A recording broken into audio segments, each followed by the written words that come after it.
How's it going, guys? We have a new format. We are gonna play not modern today. We're gonna play some Pioneer, and of course, I'm gonna be playing a little bit of Abzan because why would I play anything else? So I'm gonna give a lot of credit to Martin Devlin from the Abzan Modern Facebook group and also the new Pioneer Facebook group. Um, he kind of developed the core. I think all of us obviously wanted, four Thoughtseize, four Fatal Push. I think Brutality is a good main deck card. I really wanted the Threat Shaman, even though you don't have the turn one fetch. Like turn one fetch Death Threat Shaman, turn two like three drop. That's not really possible in this format.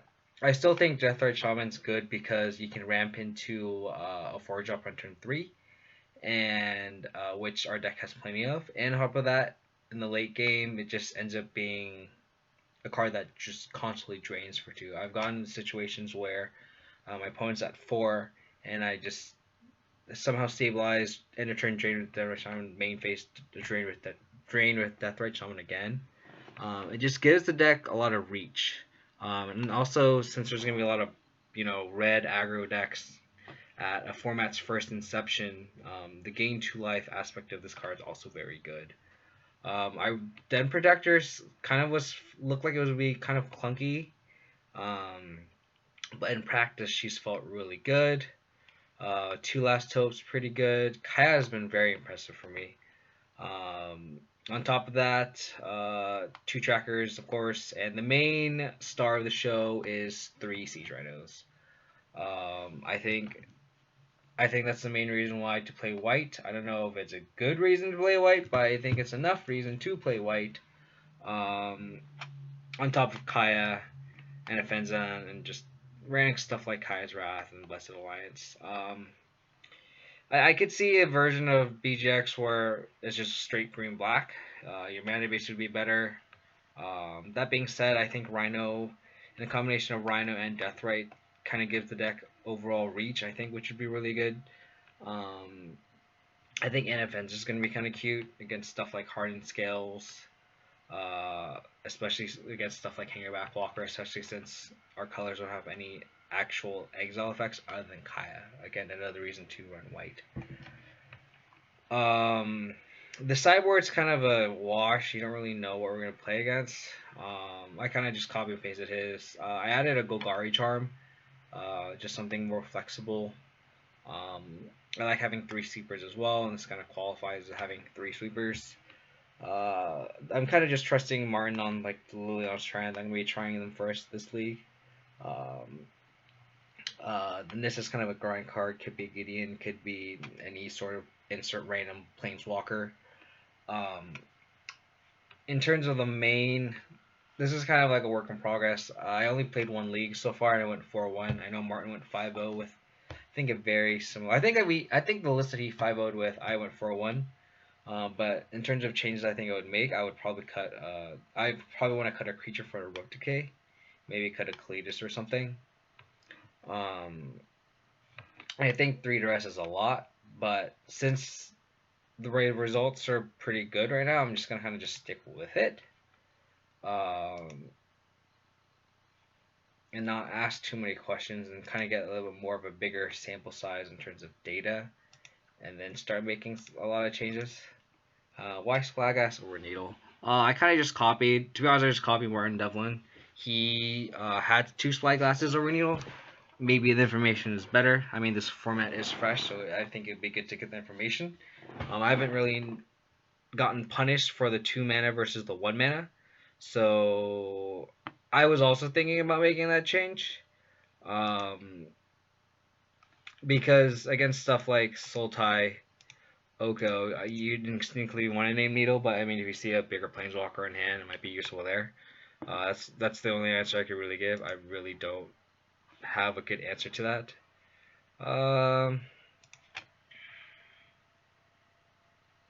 So I have a lot of fetch lands.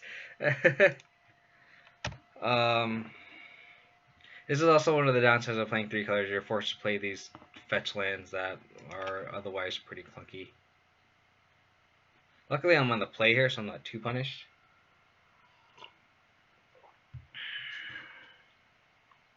This also enables a turn 3 Rhino, just based on our hand.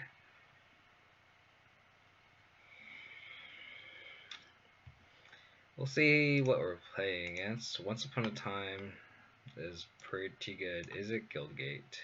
I'm gonna wait to fetch. Cool. Oh, why did I wait to fetch? Oh man, I'm so used to playing. That was really bad. I'm so used to playing actual fetch lands. That was a pun. This happens when I looking at the chat and playing. Look at this Dave. We're playing 2 Needle, 2 Noxious, 3 Veil of Summers. Yeah, I think I was actually thinking about running Veil of Summers also, just to have just a kind of a counter spell that also cantrips as well. I think that'd be really good for us. Actually, let's actually fetch here. I actually got punished because I could have played a turn 3 Rhino, but I can't now, which sucks. That got punished. I could have played a turn 3 Rhino. That's my bad. This happens when we stream and play. It's okay. I think we can just get in a cheap shot for 1 here, or we could drain for 2 with Deathrite Shaman.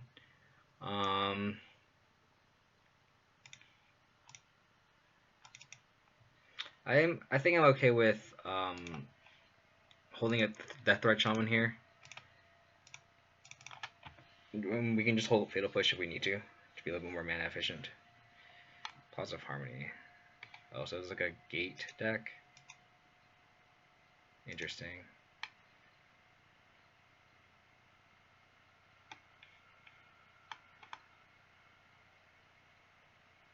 Did he whiff?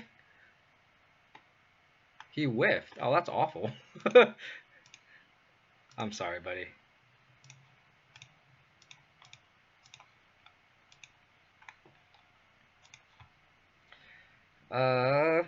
Okay. Well, now that we have 4 lands online, this Veil Passage gets pretty good. Here, I think it's time to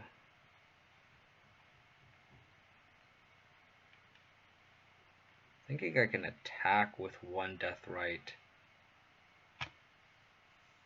I could also just play Rhino and Scavenging Ooze.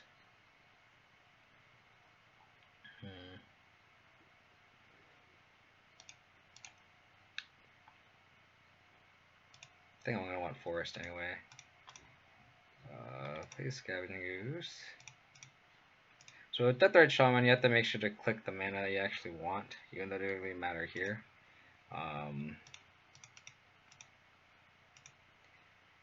If you misclick, I think you're SOL.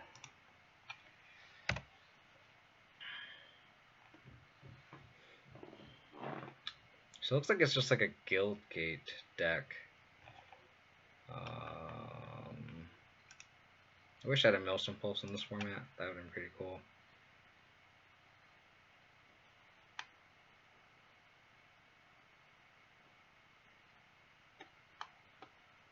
Okay. Oh, it's a Fielded Dead deck. Okay.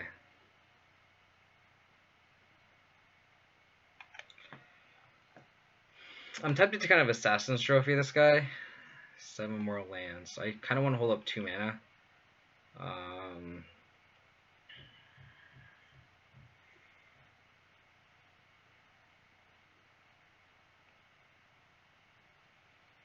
Kind of tempted to just Brutality, kill this guy, drain for 2, and then hold up this trophy and just attack with everything. Because I feel like this Fatal Push isn't going to do much. I can't trigger Revolt here.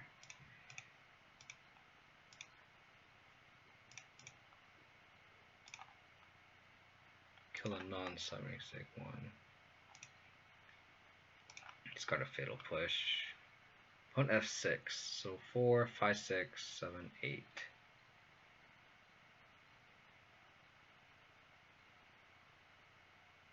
6.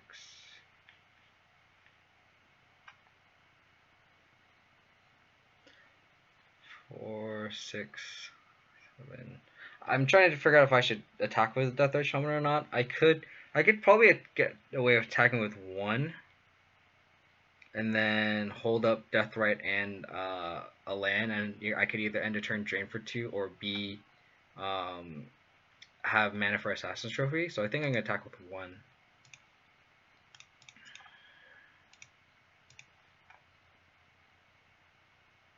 So that doesn't matter now. I think I'll exile it end of turn. Opponent takes 5, goes to the 8, virtual 6.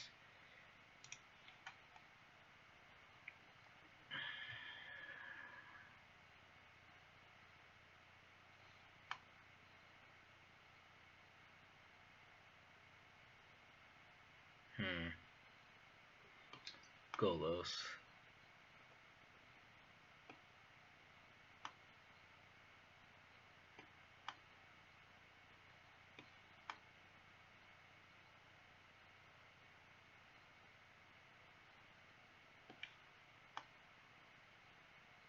So you'll probably get 1 zombie out of it. If he has an untapped land or any kind of land. So I think I just have to let that happen.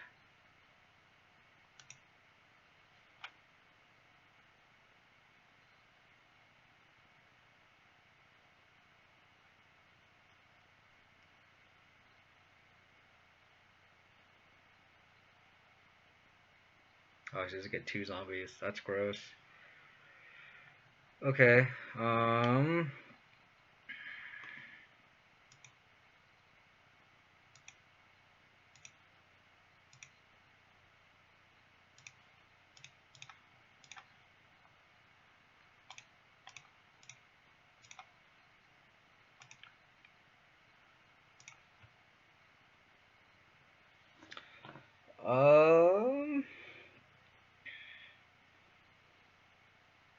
I guess I could just play defense here.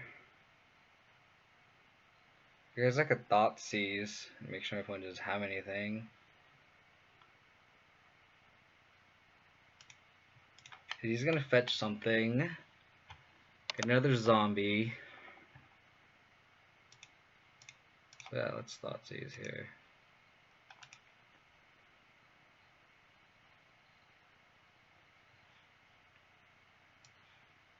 Once upon a time, Nexus of Fate.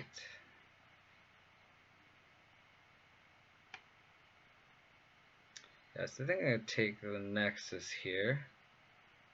Opponent will probably get a bunch of zombies, but I just have lethal with Deathrite Shaman. So I think I'm gonna take the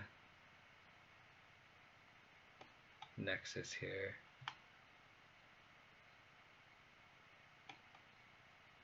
Just so my opponent just can't threaten anything. Oh, I guess this guy gains life too. I think I should take the Hydrate Graces actually. Sorry, I didn't update the streamer deck. I can do it in between rounds. I think I just have to take the Hydrate Graces.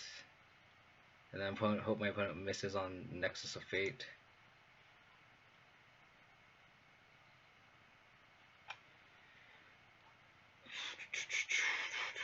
3, 4, 5.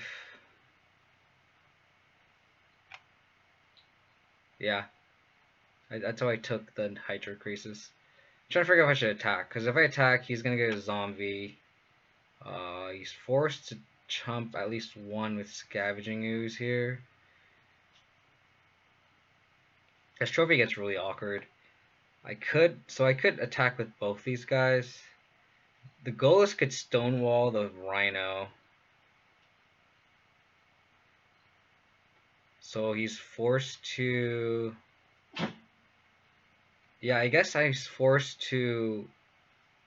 He could also block my Scavenging Ooze.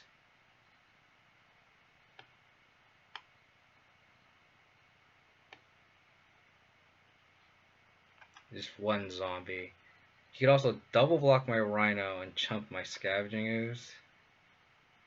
Which is fine, I think.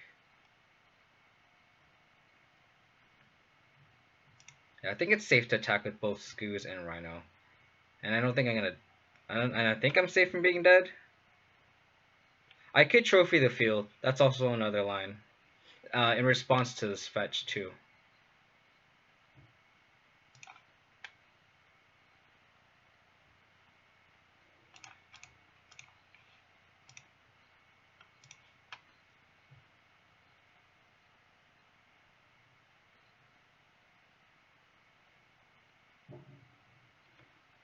Okay, that's fair.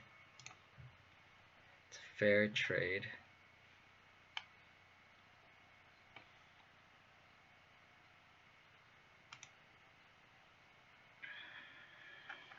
So now,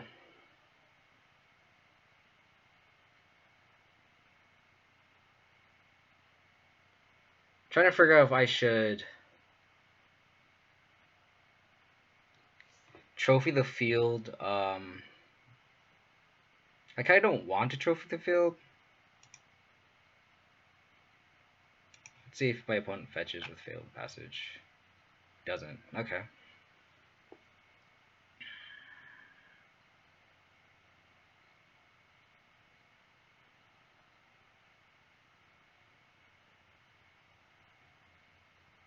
Oh, we did. I just totally missed that.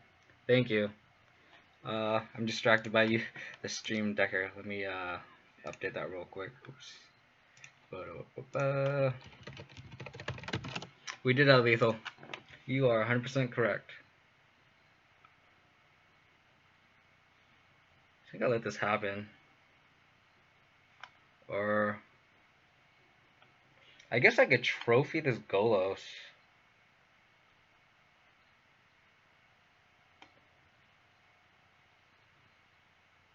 No, you're right. I totally missed that. That was a good call.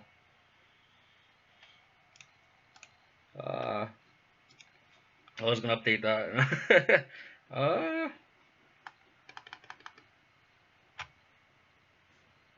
Yeah, I think I just let this happen.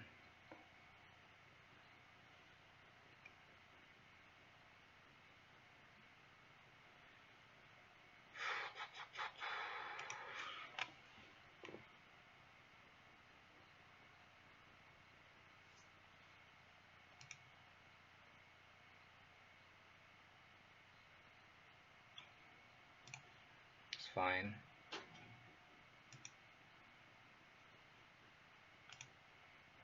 That's fine.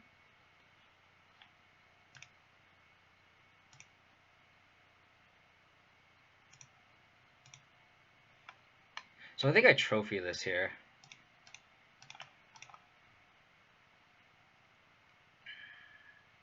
Because now he only has Once Upon a Time and a Guildgate in hand. So now I need him to whiff on this Once Upon a Time.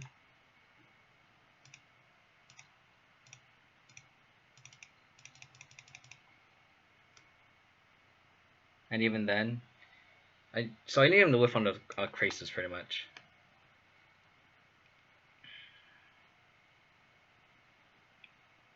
Gosh darn it. I had lethal. No, you're 100% right. You are 100% right. How do I do this? Sure.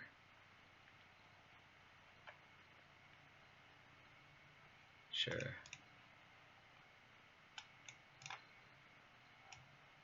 Temple Malady. Okay.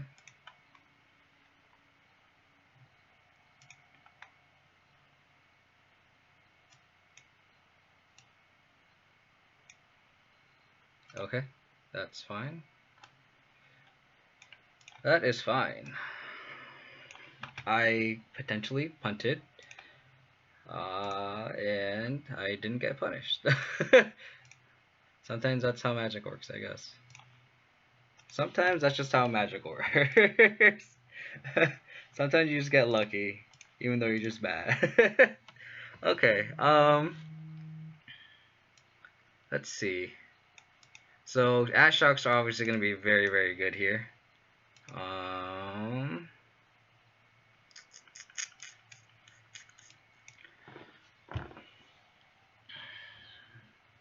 Other than that, I mean, I could possibly see the duress is obviously coming in, just hitting on the ramp. hitting the Nexus of Fates. I don't think Fatal Push is going to be very good. I didn't see anything that really wanted to be killed. Excuse me. Yeah. Can see maybe Summer of Decay's coming out. Just a matter of, do I want the Sorcerer's Spyglass? I don't think so. I feel that that is not going to be good for that.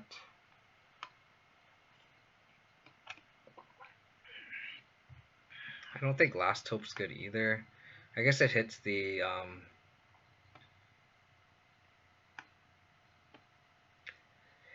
it's the 1/1 that puts the gate into play.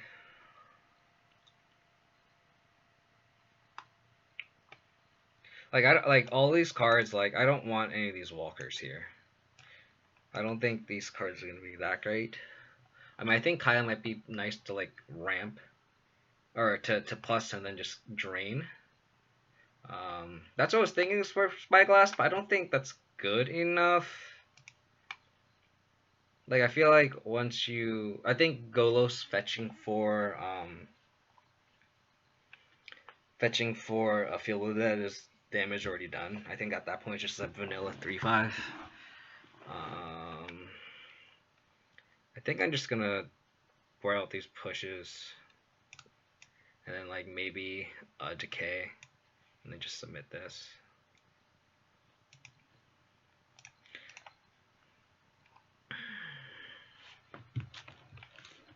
I guess I haven't done this in a while.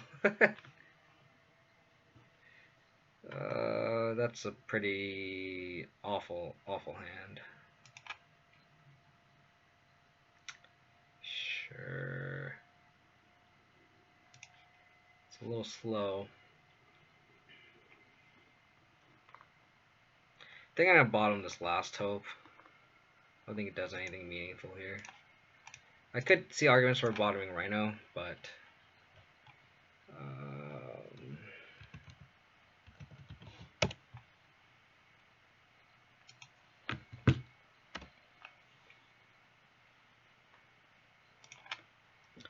a lot of untapped lands. When in my testing, I haven't had that much of an issue with it, but I guess, of course, when I stream, there's going to be all the hiccups. Pardon the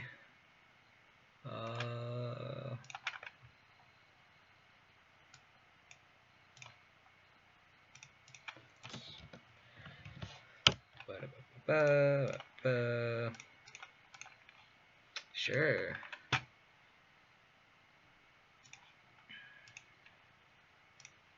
That's cute.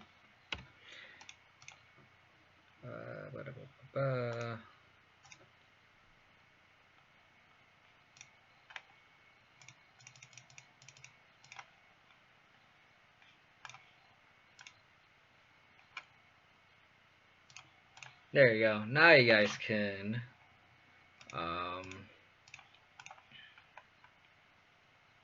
check out the wowza. Now you guys can do the Strain Decker. Now it should work. Looks like I'm gonna take the Circuitous route and then the Golos next turn. So I'm gonna take the Circuitous route. Yeah. And then play this, get a swamp. Sorry for the delay. I actually haven't streamed in like months, so it's gonna be a little of a bumpy ride in the beginning. Thank you for bearing with me. I'm gonna actually fetch this time.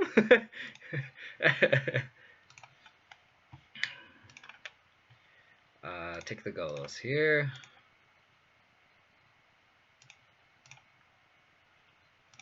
Play the Grim Flare.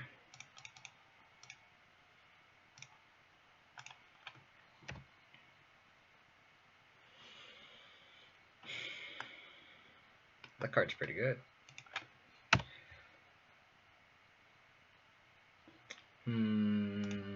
So now we just need to aggro him out here. Guess I should have attacked first.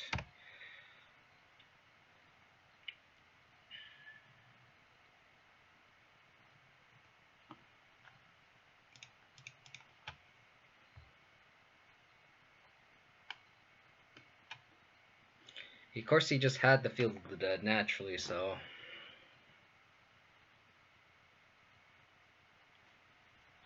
Yeah, this is not looking for us.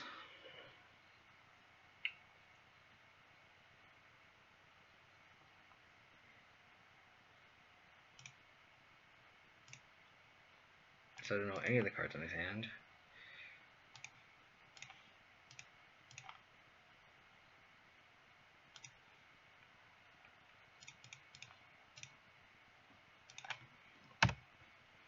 Maybe I could hold it for Tyler's Tracker, that Plains, but I don't think.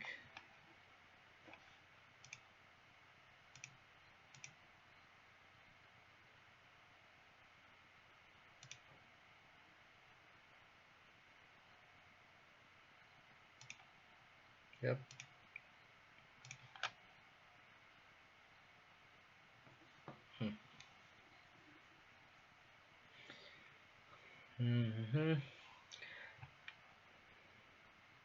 Guess I could Thought Seize here. It's probably just a land.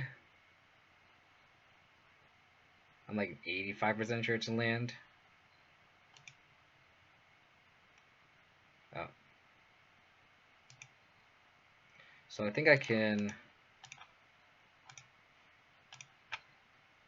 plus one of these zombies. And then attack with the Siege Rhino again.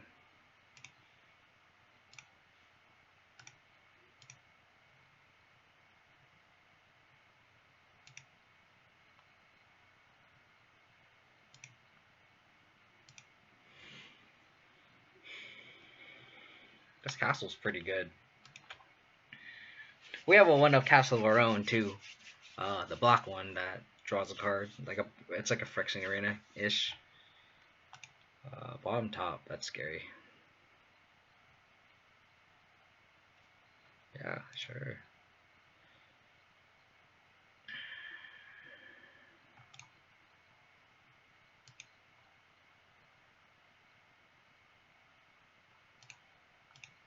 Wow, just going off with growth spirals, huh? It's pretty good.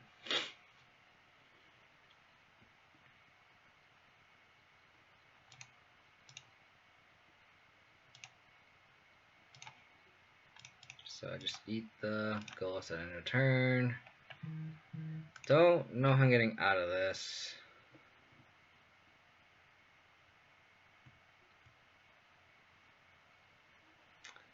I don't know how I'm gonna get out of this.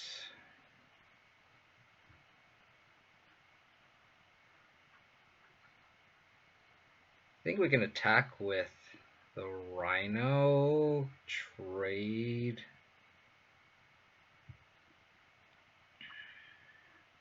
Plus, blah, blah, blah.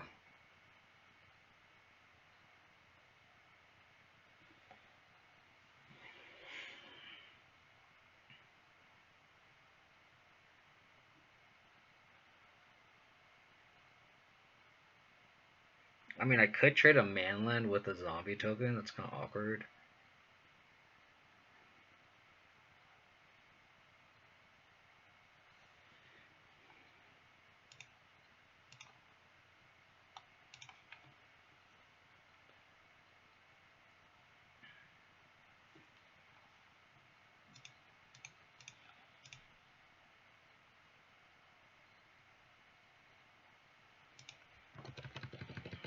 If I attack with a Rhino, it's gonna have.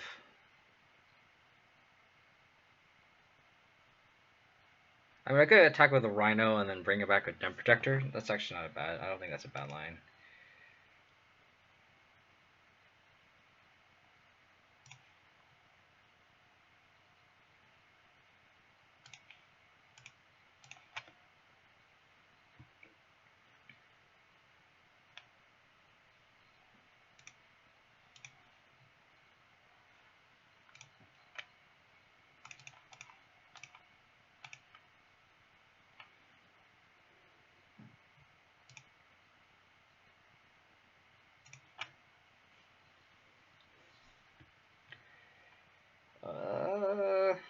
This castle's so good.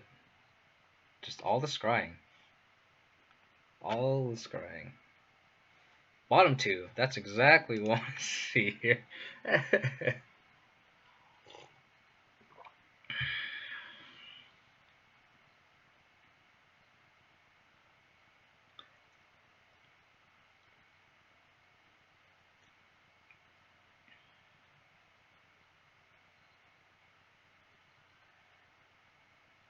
Okay.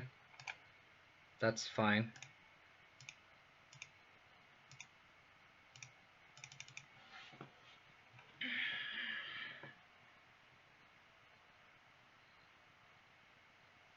That is not fine.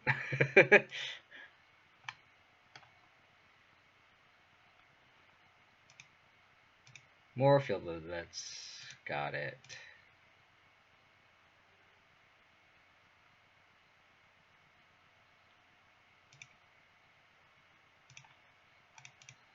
I mean, the way I see us getting out of this mess is just slamming Rhino into Rhinos.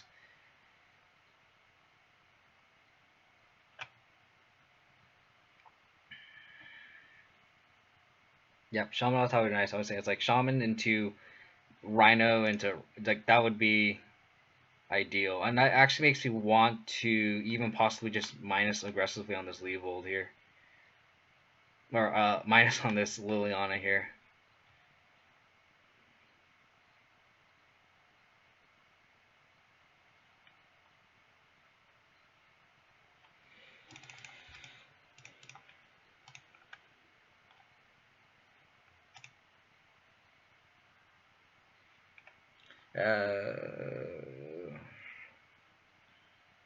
I'm gonna need 3 more Rhinos off the top to win this game. Guess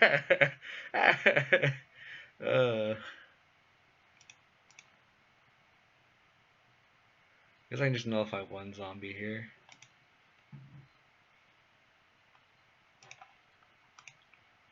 The other option is I can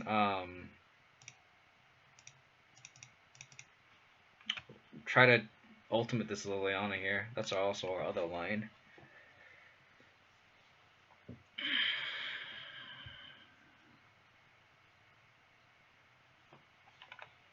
This seems like a bad matchup. I think I can safely say that.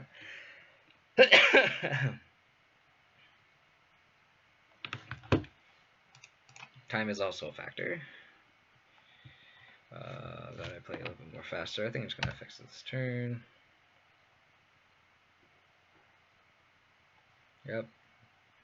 It's a lot of zombos. A lot of zombos.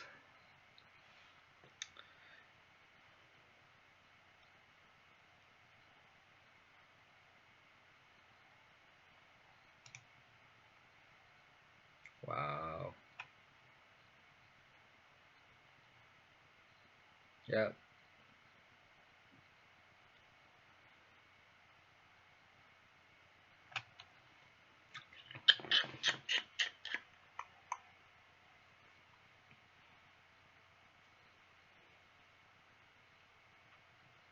It's a lot of zombies. I think I'm dead. He's just gonna Nexus with me here. Yeah. I think he played a Nexus with me. Yeah, this deck's pretty cool. Can you? These 2 cards are legal in standard too. I can see why they banned Field of Dead.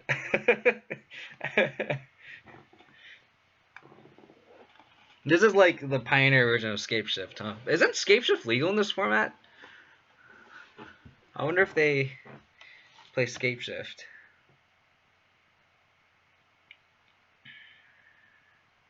You know what? I wonder if I should have mulliganed aggressively for Ashiok.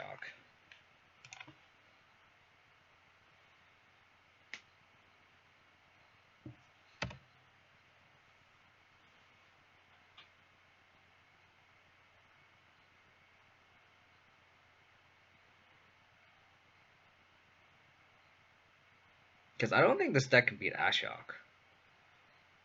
I mean, I guess they could just hard cast there, or just naturally go up to 7 lands with Heal the Dead, but that also feels really slow.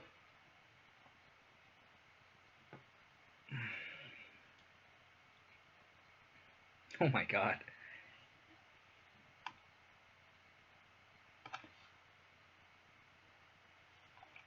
Yeah, you got me. You got me. You can do your thing. Um,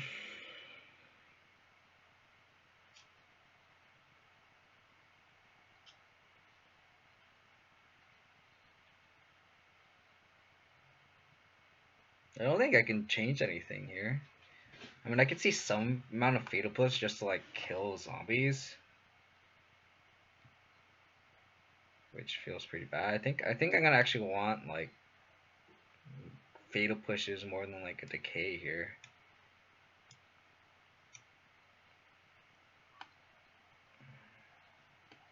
Yeah, that's the plan.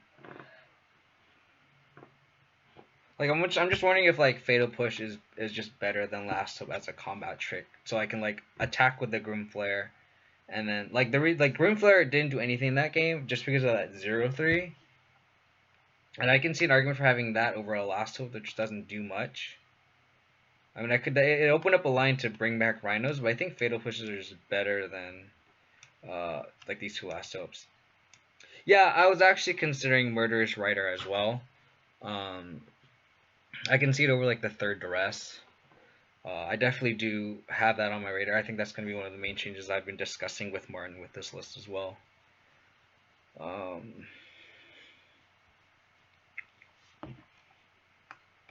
think I'm just going to try this.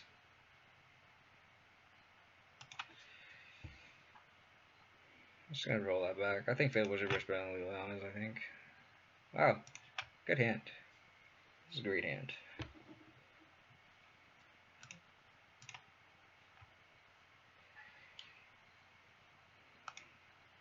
Hey, turn one Thoughtseize.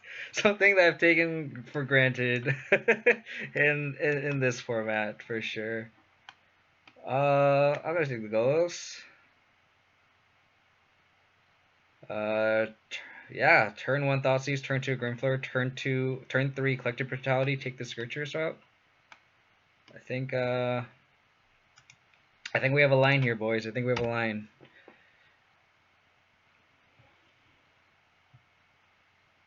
Opponent, of course, naturally has the Field of the Dead in hand, which is annoying, but we do have the Assassin Trophy for it. Place of Desert. Alright, another fast land. Thank you, deck. Thank you for letting us be efficient with our lands. Sure.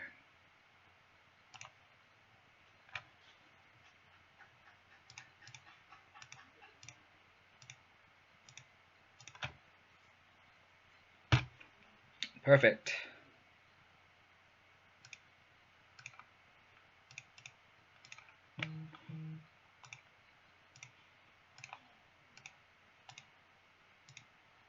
Fatal Passage on the top would be the best.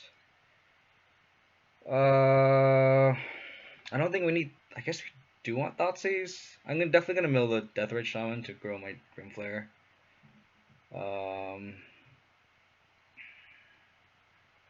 I mean, I guess we could take Nexus.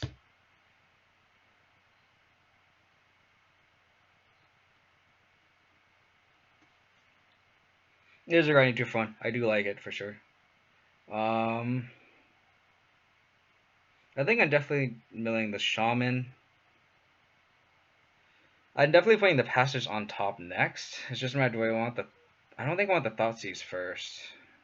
I might just mill the Thoughtseize, actually. Because I'm going to fetch away anyway, and I don't think... I think I want to get rid of the Thoughtseize because it's going to be kind of a dead draw later on. Yeah, I think I'm going to mill the Deathrite Shaman and Thoughtseize. Put the Fatal Passage on top.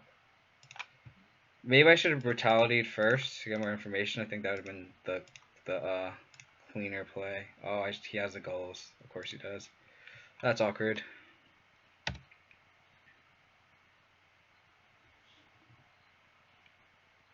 Sure. Yeah, that makes me regret not having the Thoughtseize.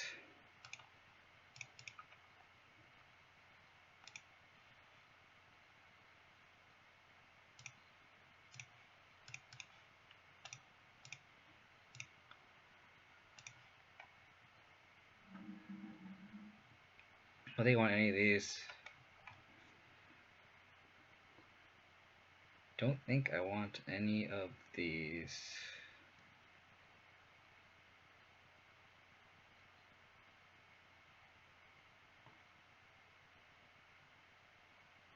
Yeah, I don't think I want any of these. I guess maybe I want the duress. Do I want the duress for the Nexus? He's going next turn go Golos. Get a land.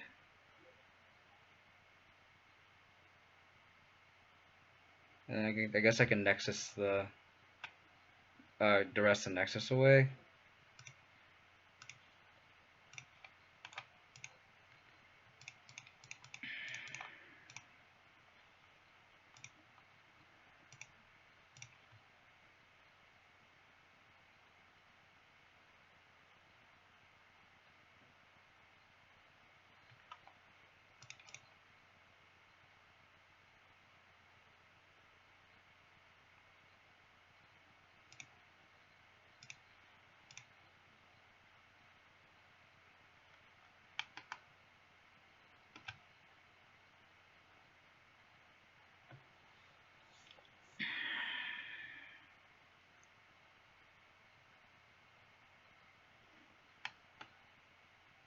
Thing about it is, if I trophy this tile, the Golos, he also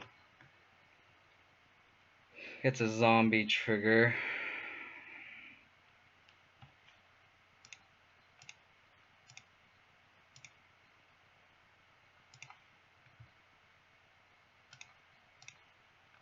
Take the Nexus.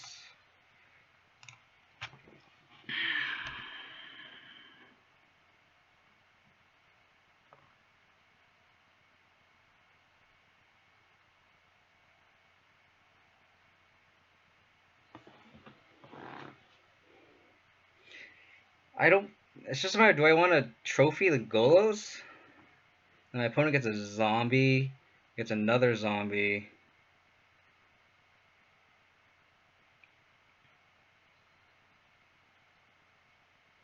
I think I want to trophy the Golos.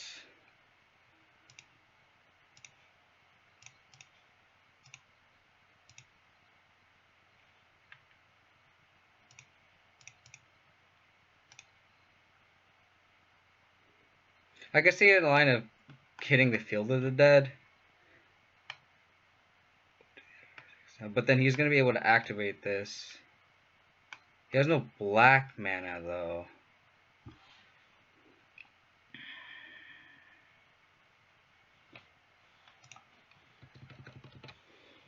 So we top decks black mana.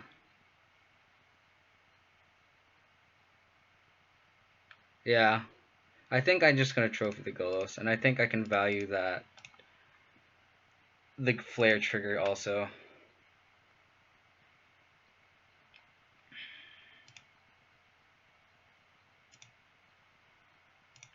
Rhino off the... Oh my god, my boy Rhino.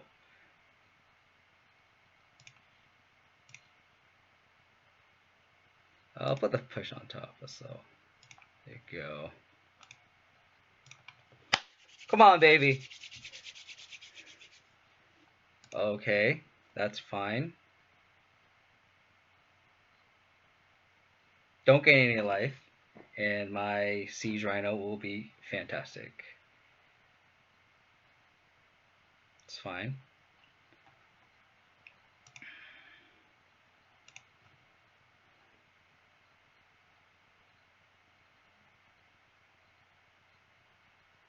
That's fine.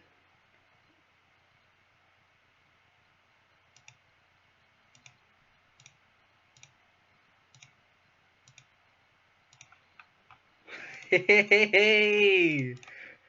Hey! Hey!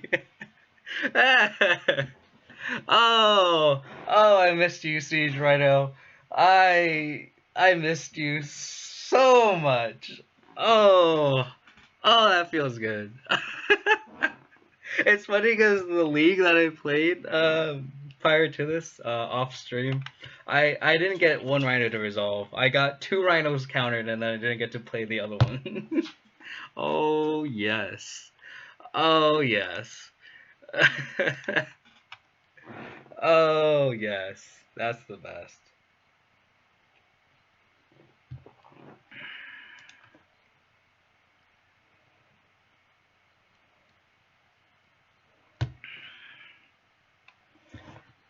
That was a bad matchup too. That's just the perfect combination of just like turn 1 discard, turn 2 Grimflare, and just go aggro. Like I felt like there was a like you kind of want the Deathrite Shaman just to be able to get that reach, but I think being able to just go aggro with the flare is a lot more valuable. And also, I think the synergy between Collective Brutality and Grimflare is really good here because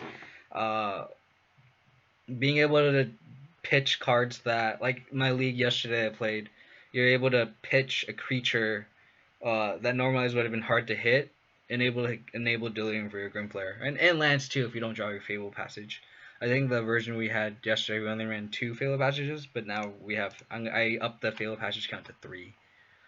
Oh my god, Grimflare into Rhino. Oh, all day. All day. Oh, this is awkward. It's awkward because you want this to get a planes, but then you don't, but you want the 3rd mana for Grimflare. And I think I'm going to opt to get the Grimflare on earlier. Maybe I'll get another land. Just burn. Okay. Ooh, this card's going to be not matched up well against my Grimflare, I don't think. And my Liliana the Last Hope.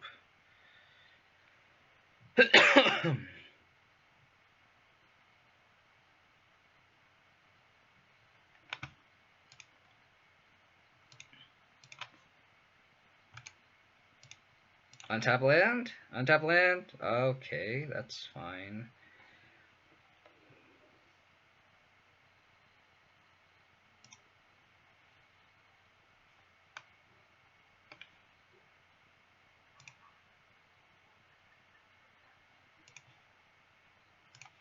It's like a mono red burn or something.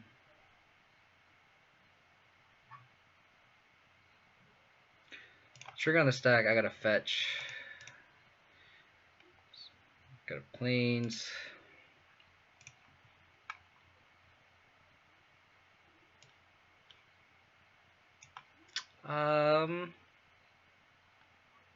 Yeah, creature, planeswalker, and then instant with the fatal push. I like it.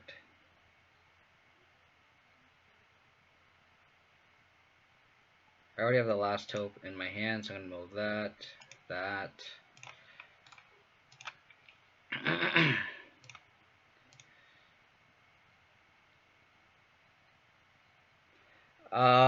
There is a world where I should just fatal push right now. Just so if my opponent has like a burn spell, he can't like respond to it.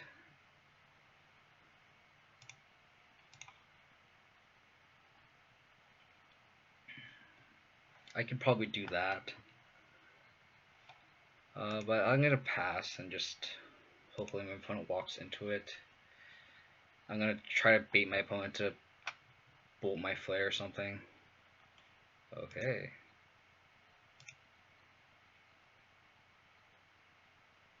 Okay.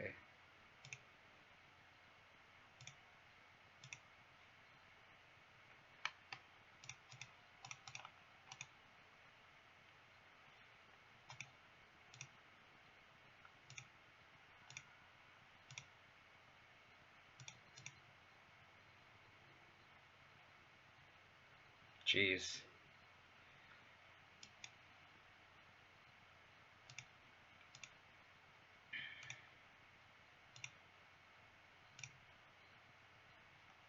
Shock, and creatures will get first strike, draw a card. Got it.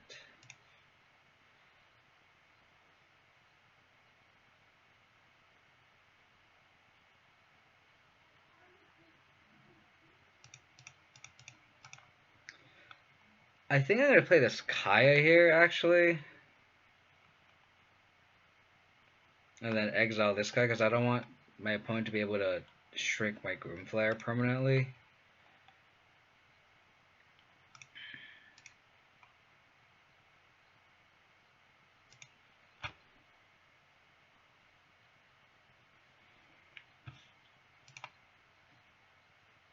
I think I'm actually gonna attack here.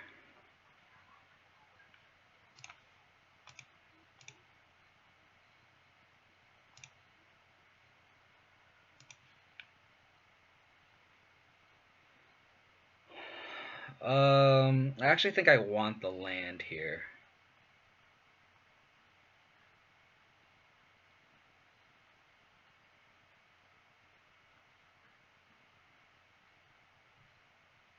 Actually, I think I want the land. So I think I'm gonna put the Fatal Passage on top.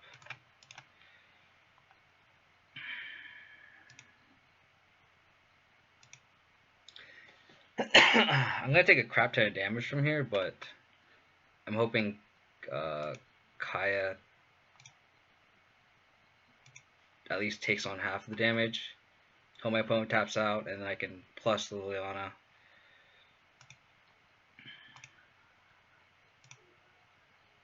So he has 4 cards in hand and 1 shock on exile that he could cast. I guess he could shock the Kaya.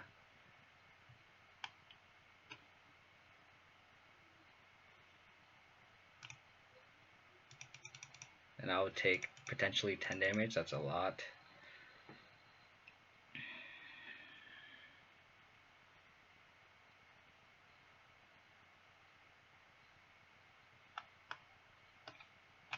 Wow.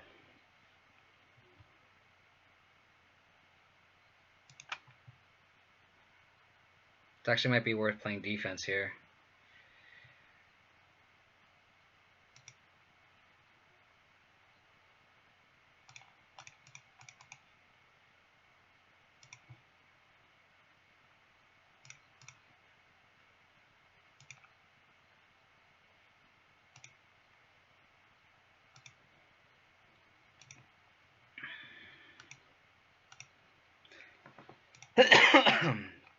I think it's actually worth playing defense here.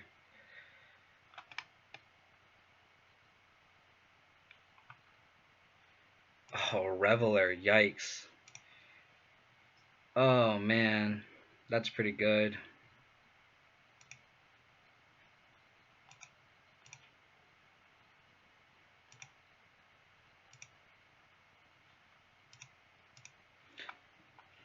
I guess I just untap.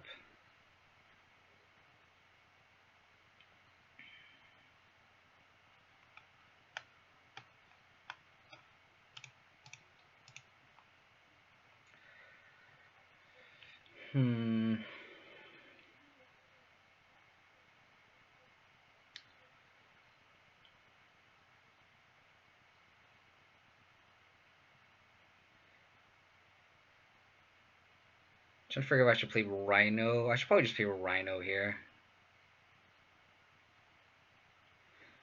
Yeah,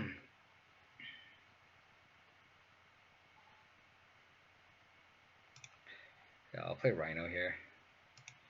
And then if my opponent tries the...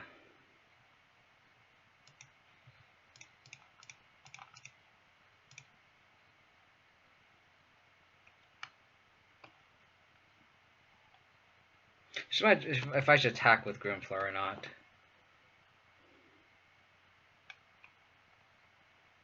I don't think I should clear the threats out.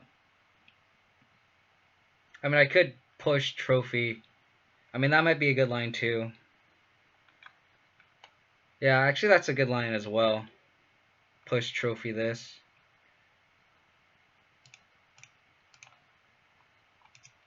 I think I actually like that line better. Yeah.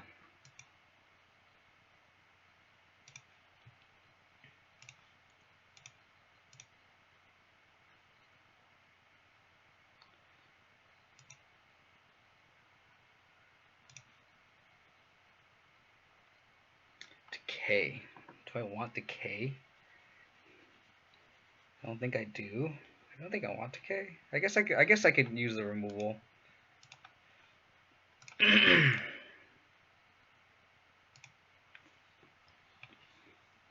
The real question is, do I trophy this now? I think I kind of want my opponent invested in going all out on his attack, I hope.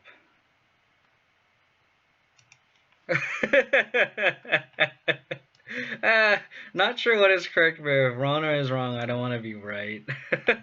That's quote of the day here, dude. Quote of the day.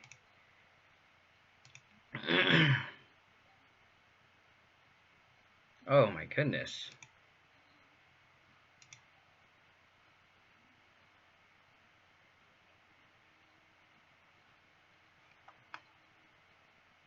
Oh wow. Am I dead? I'm just dead. Wow. Oh boy. Those Bedlam Revelers, yikes. Gosh darn it. This is just like in Modern. Opponent draws all the Bedlam Revelers in the world.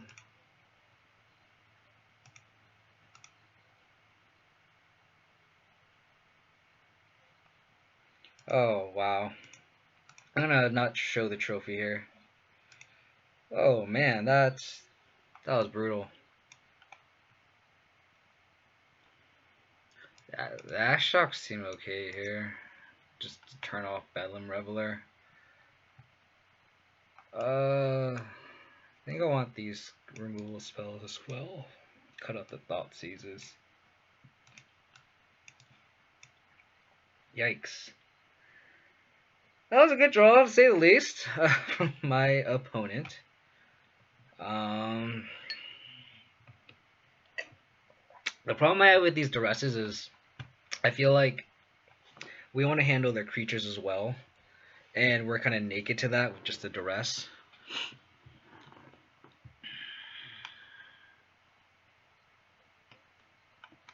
I don't think so. I guess they do have a lot of X1s. They have the weird.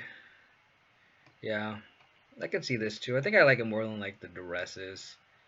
I think maybe just one Ashok. I don't think I want two. These cards are a little slow. Like I kind of don't want the trophies either, but they're only answer to Bedlam Revelers. Last hopes are actually okay. Maybe we just got the trackers. That might be a little too slow. I mean, if that's the argument, then like Den Protector is kind of slow too, but at least Den Protector can bring back like Collective Brutalities and stuff. Might cut the tracker and then like a duress.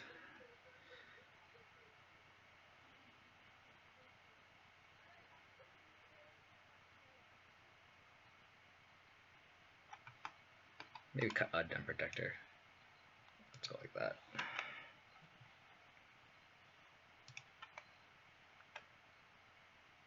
Sure, all the removal in the world, huh? Sure, deck. Sure. Group Flow off the top would be pretty nice here.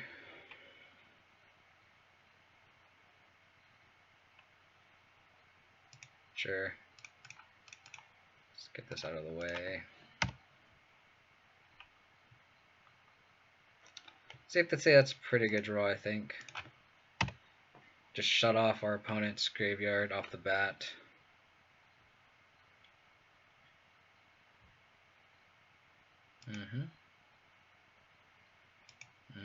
Wow.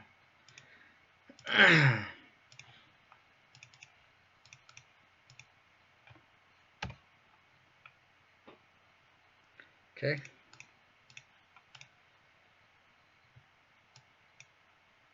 Wild slash shock.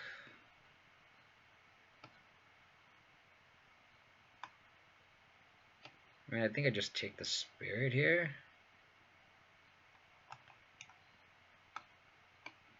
I guess I can trophy this guy.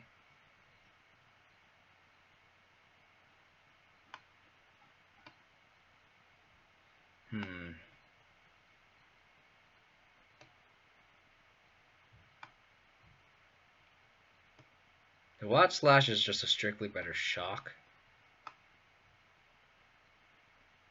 Haste on this guy's kind of scary.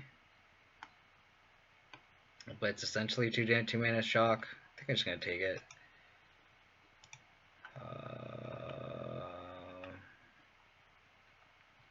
It's just a matter of how... like, I'm not sure if my opponent's just going to overload all this damage on me. That's the thing. Because I don't want to, like, play this untapped and then, like, just take one. And then he doesn't... Because he can be... He should play as very patient. I don't think he wants to play around... I don't think he wants to just point all these burn spells at me and then attack me with this Soul Scarf March. I think he'd rather just attack, chip away with one, and then just call it a day. But if he does take this line of dealing all this damage to me, I think I'd rather... Then I want to place untapped. That being said, if I take 2 damage here, he's gonna... I guess it's 2 damage nonetheless. So I think I just play this untapped. Because if I place untapped, I'm gonna take... I'm saving 1 damage, potentially. Because I doubt he's gonna go all in on this Skull Scar Mage. Maybe he is. That's fine.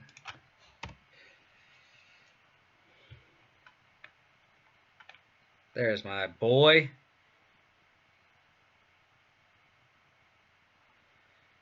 One, two, three, 4. So he's not going to be close to Bedlam Reveler mana anymore.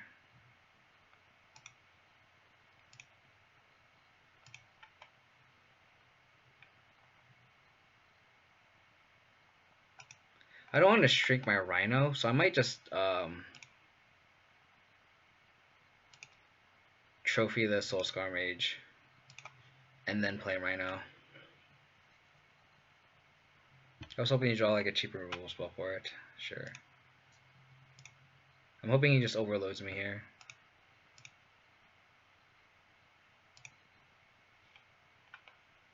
Yes, there you go. That's the one I wanted to do.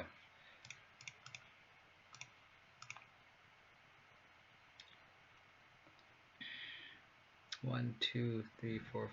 1, 2, 3, 4.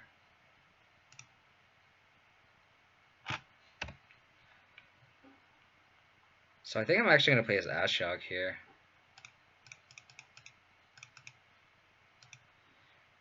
Because now he has enough mana to play Bedlam Reveler.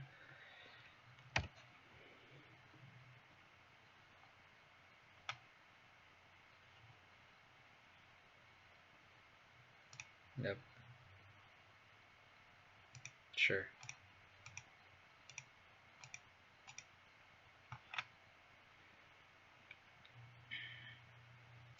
I think I just play Rhino here now. Just deploy a threat. If this was a Soul Scar Mage, I think would have thought otherwise, but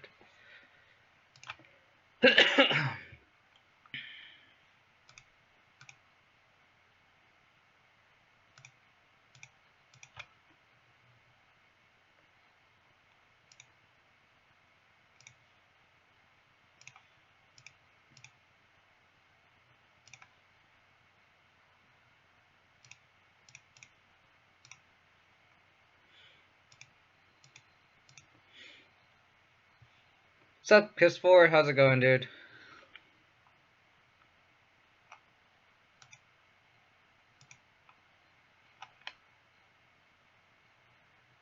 That's rude.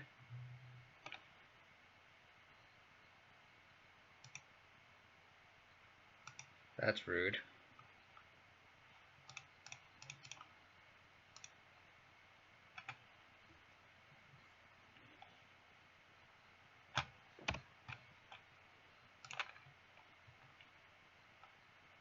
Cool.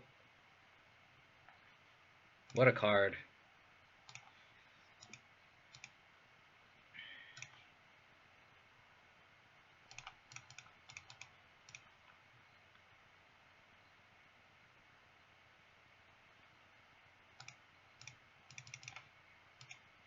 What a card. If I deal with the duress,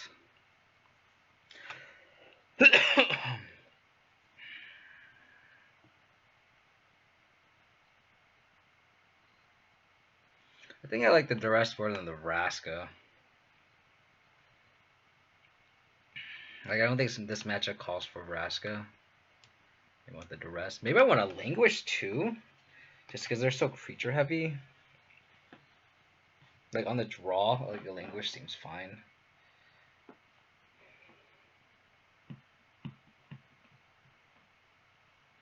Dem Protector's sweet, dude. Dem Protector is the absolute nuts. Excuse me. I can see us losing this game, like just them overloading our removal too. Then we burn a lot of removal anyway. Maybe we want to languish instead of like a Dem Protector. I don't know.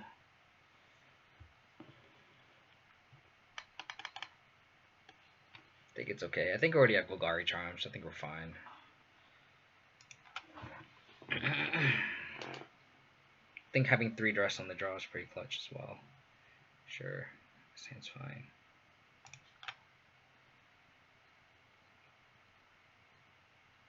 It is. I did that play yesterday. It was sweet. I was so happy. I think I'm gonna play this tapped here. Get 2 black sources for potentially in the last hope. But not deploying a 1-drop is interesting.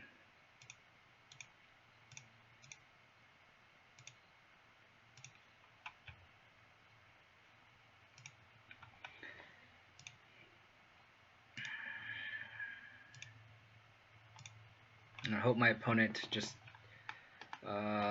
overloads with his shocks here. Okay. Fine.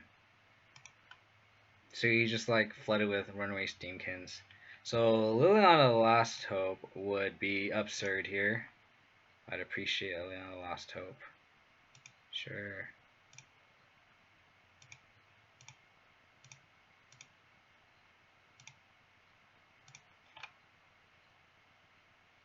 That is not Liliana Last Hope.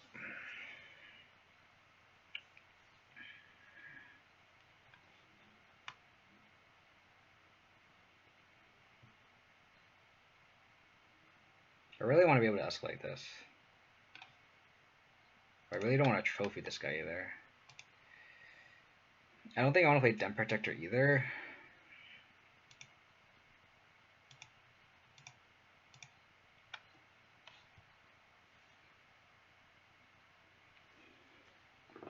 Being at 20 life on turn 4, my opponent's turn 4 is pretty good for us.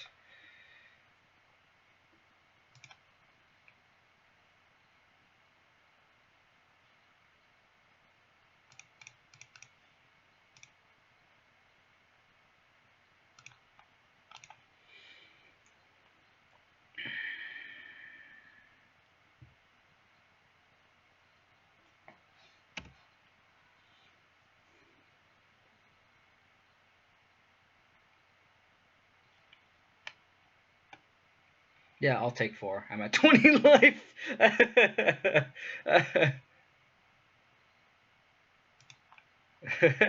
Sure. That sounds like a fair trade to me. Thanks. Soulscar Mage, ally up the stage. Nice.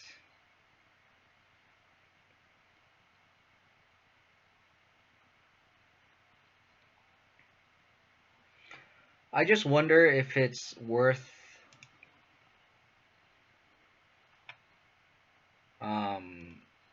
waiting on this Dem Protector.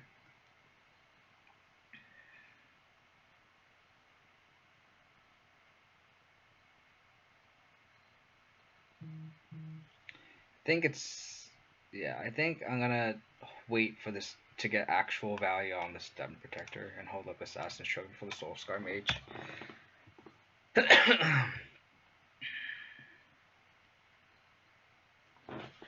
Gonti's really cute. I love Gonti as a card. I have him in my EDH deck. He's sweet. Sure.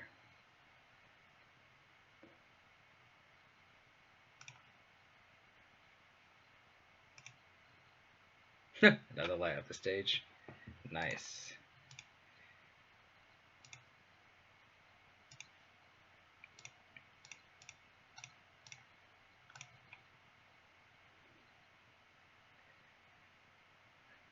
Not applying pressure sucks, but we should have pressure with this stem protector. I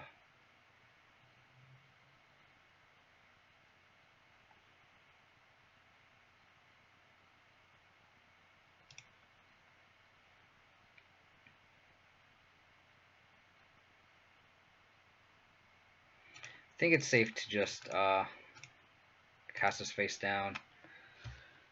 I don't want my opponent to just wild slash my morph.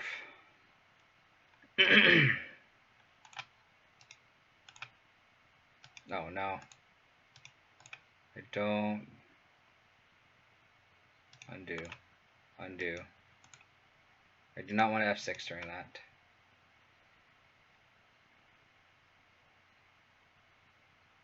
Oh man, if I did that, oh god, this is. Oh, I really hope my opponent doesn't respond to this.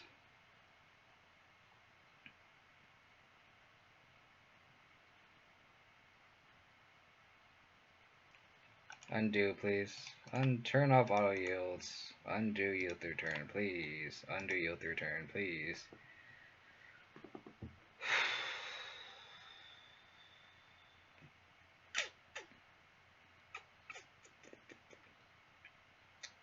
Thank you.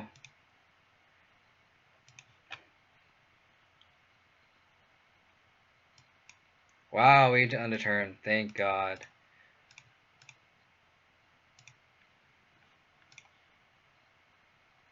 I guess I'll bring this Blessed Alliance back, right?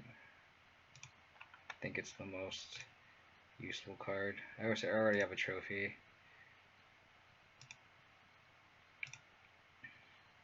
Then Projector, so good. So good.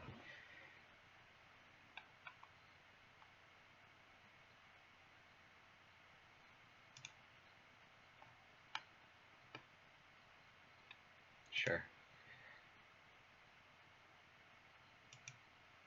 Okay.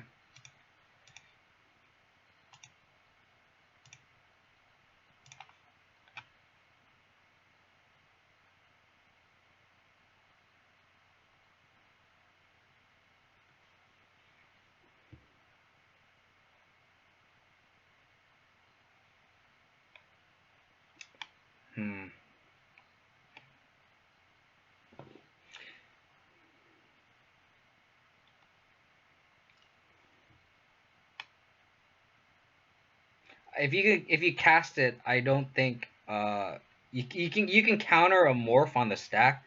You can't counter the morph ability, and the morph ability does not use the stack. The morph ability you cannot respond to, from what I remember if I remember correctly. I think I'm going to trophy this guy trophy this guy and then Blessed Alliance this guy.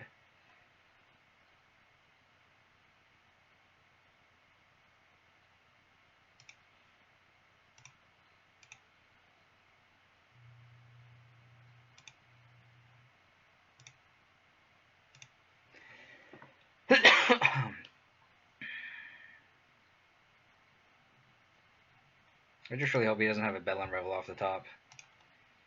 It's like turn 7, I haven't attacked yet. No, bad news bears.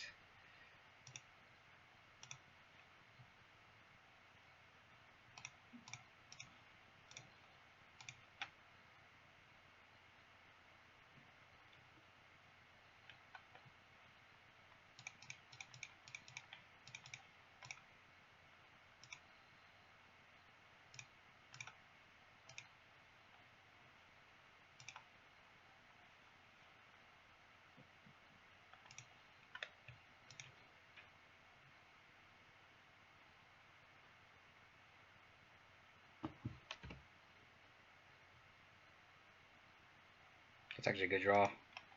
I can play Grim Flare and Dem Protector.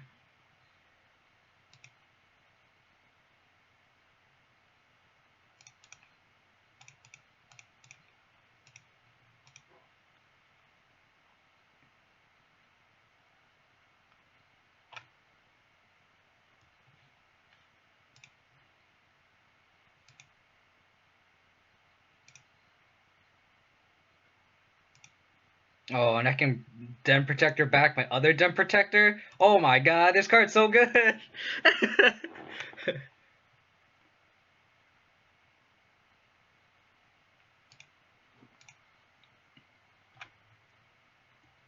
Please don't be a Bedlam Reveler. Please don't be a Bedlam Reveler. Please. Okay, yeah, I'll take 6. Or 4. That's fine. I don't want you to drop Bedlam Reveler. Sweet.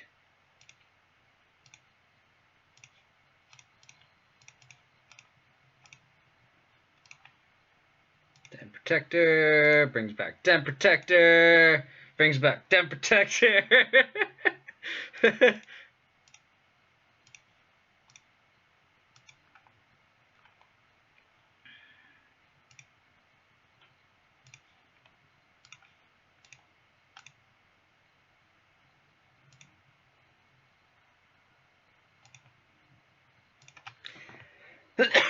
Come on.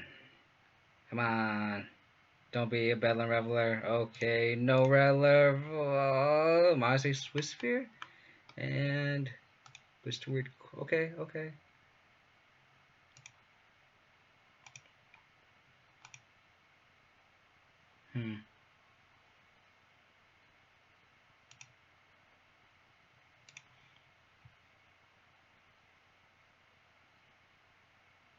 Oh my god. I'm gonna do it all. Cletus. Oh, I wish I played this land then. Damn.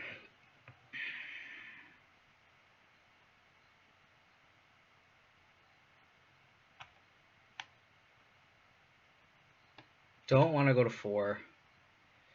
Yikes.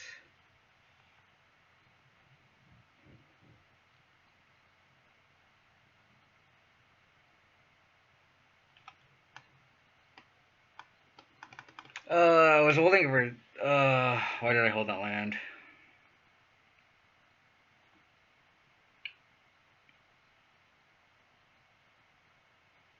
I actually should hold. Hold 1 creature back.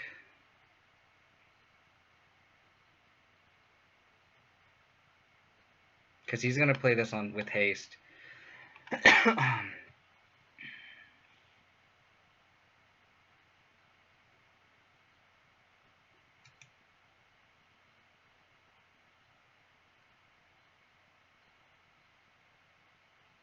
Yeah, I think I attack with the first Den Protector.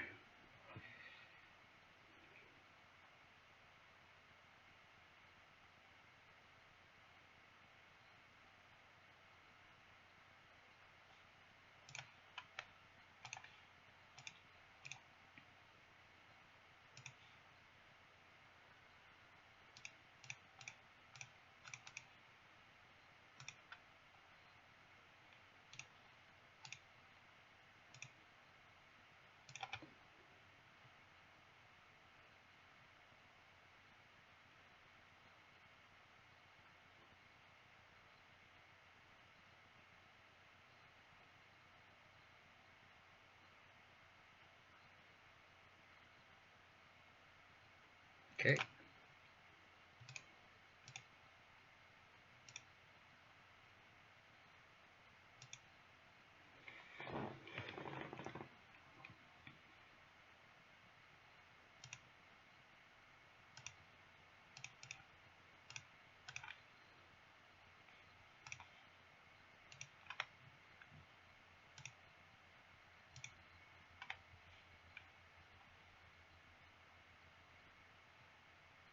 Well, that group player was finally be delirious.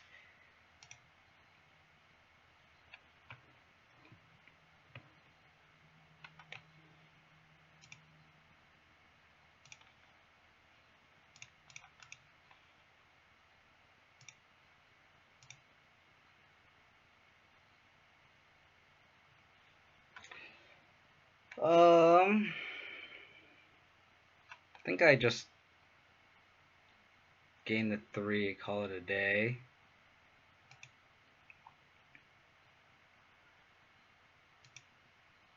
I think I want the zombie to block here. Wow. Wow, Den Protector. so good. Oh my god. Oh my god, mercy. Cool. Coolio. I'm gonna use the bathroom real quick. I'm gonna be right back. I'm gonna have the deck list up. Give me 1 second.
Yeah, this card's good. Yeah, I can see why that card was played, man. Okay. Makes all the sense. All the sense. Oh, wow. Okay.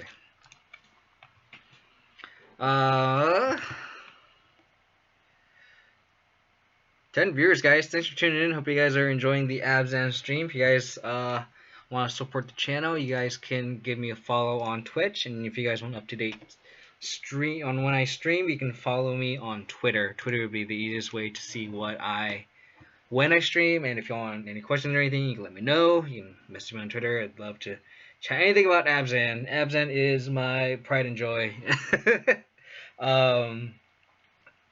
Yeah, a little bit of background if you guys just tuned in. Martin and Devlin from the Abzan Facebook group. Him and I have been working on this Pioneer list.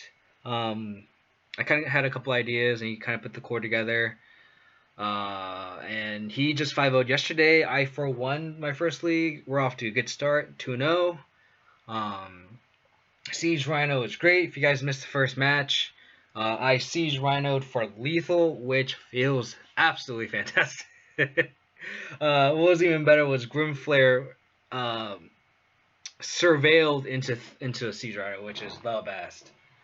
Oh, I love it. I love Siege Rhino. So good.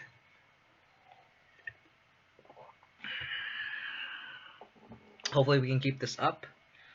Turn 1 Thoughtseize. Turn 2 Deathrite Shaman Fatal Push is a pretty good start here. Urborg. Looks like it's some sort of 8-rack variant. I would have to guess. If that's the case, he'd probably take either my Thoughtseize or my Deathrite Shaman.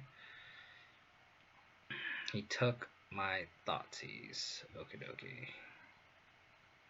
So I'm gonna play my Deathrite Shaman and pass the turn. I think of the new Garrick in the board instead of Nessa. Which new Garrick are you thinking of? I don't think. Just to be clear, they remake all these planeswalkers. So, oh, why? Sure. You can take my Grimflare if you want. Oh, you take my Abrupt Decay. Okay. Okay. You know, I'm supposed to be the Thoughtseize deck. I'm supposed to Thoughtseize my opponent. Not you.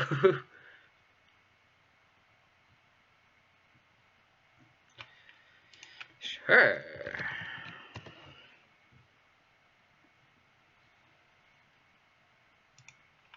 I think it's safer just to attack and deploy my Grimflare.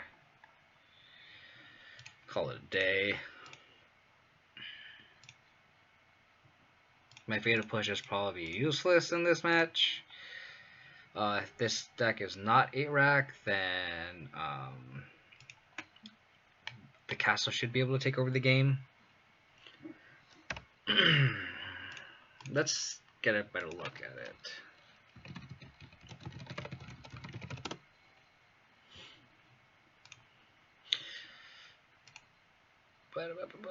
Oh, it's a 6 mana one. I don't know, man. 6 mana is kind of tough.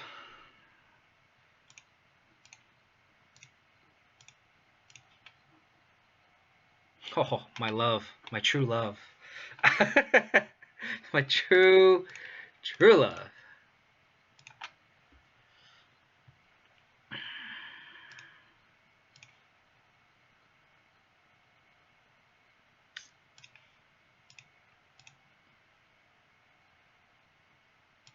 And you land in a creature in the top 3, so my Grimflayer can get bigger than my opponent's Mutavault. Got my land. Don't have my creature though. Kind of want the Fatal Push then, I guess.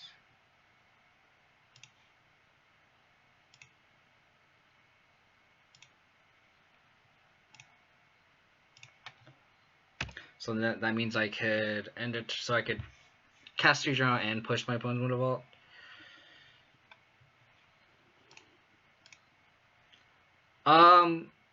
The Nissa that I run out of the board is 5 mana actually, so it's a little bit better.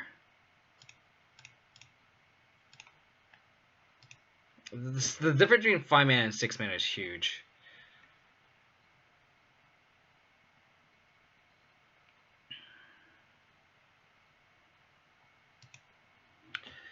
So I could get punished. My opponent could double block. But then they have to contend with the Siege Rhino.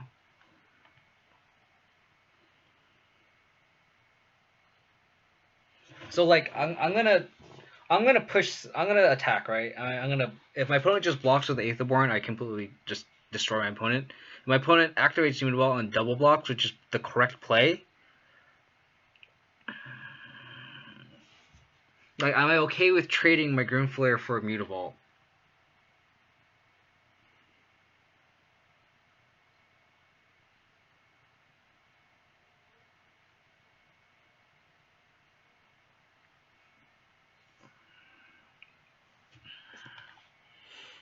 I think I'm okay with it.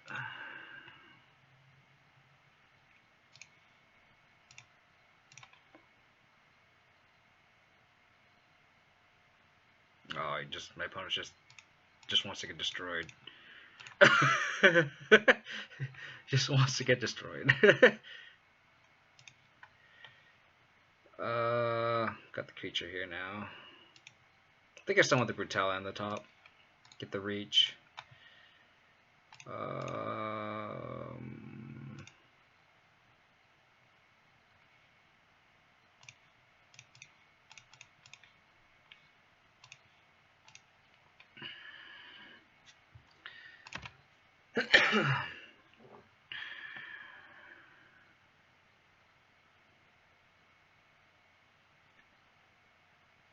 Siege Rhino! Oh, into another. Fuck, oh my god, I love this card. Why can't you be modern playable? Please. Just be modern playable, please. I didn't really see much from my opponent. My opponent just casted a bunch of Thought Seizes and Gifted Aetherborns. Probably just bring in more removal. If it's hard to evaluate because for 6 mana, I mean, like, I think the affinity for 6 mana is like Elspeth Sun's Champion, and it's like, is that card better than Elspeth Sun's Champion? And this card removes a creature and draws a card, which is kind of cool, but Elspeth makes 3 1/1s, and I think being able to have that much card advantage from one card is better than the Garruk, even if Garruk was 5 mana. I'm guessing it's Mono Black Devotion too, and I think that's why it's good to bring in stuff like Leon's Triumph. I don't know what I don't want. I don't think I want these Last Hopes. Because I don't think anything in Mono Black Devotion, I don't think dies to Leon Last Hope. I guess it shrinks Gifted Aetherborn, which is good because then the Death Touch is kind of irrelevant. I can see just trimming Thoughtseizes too. Like I think our list is kind of built to grind, and I mean I can see just getting rid of Kaya. Because Kaya doesn't kill anything, and then just like cut a Thoughtseize, call it a day. What's Abzan missing? I've always said that Abzan was missing an aggressive a powerful white mana 2-drop. And it's not Stoneforge Mystic. I don't think Stoneforge Mystic is good in this deck in Modern because it doesn't. The deck is so clunky as it is, and going turn 2 Stoneforge Mystic, turn 3 activate to burn it to put in a Battle Skull just to get K commanded is just so bad. This is fine. I think it's one of those things where you need something like. I was really hoping the Elspeth would be the saving grace for Abzan. I was hoping Elspeth would be 2 mana, something stupidly broken, like Oko, even 3 mana. Like if that Elspeth was 3 mana, I think we might have been able to get there. But that is not the case, and it makes me really sad.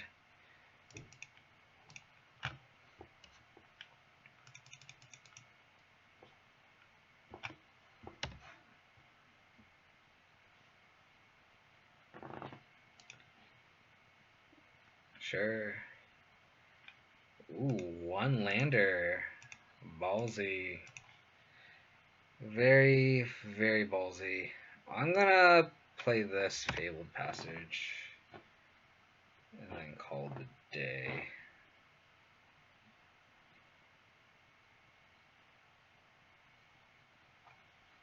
Wow, that's cool. Kind of want to wait until 5 mana to play his Den Protector in this matchup. I don't know if that's wrong, but I think getting my morphed Den Protector like pushed is pretty bad. I don't think I'm gonna lose to I could Sorcery Speed Brutality here, but I think that's a little loose. I might do it next turn. Wow. Maybe I should have Sorcery Speed it.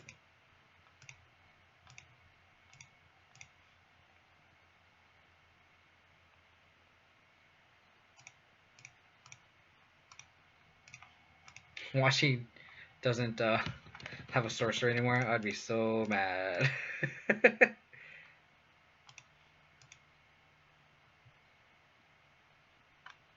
I think so. Not something like Thali, just something that is actually good. Oh my god, Luna, the last hope. Wow. Gifted Aetherborn. Okay, so I'm going to take the removal.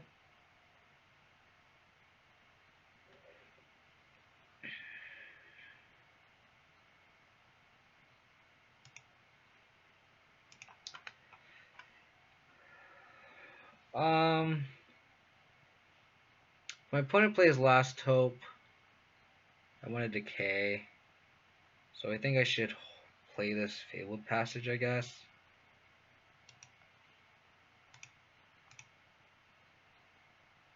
My opponent plays Gifted Aetherborn, I'll just push.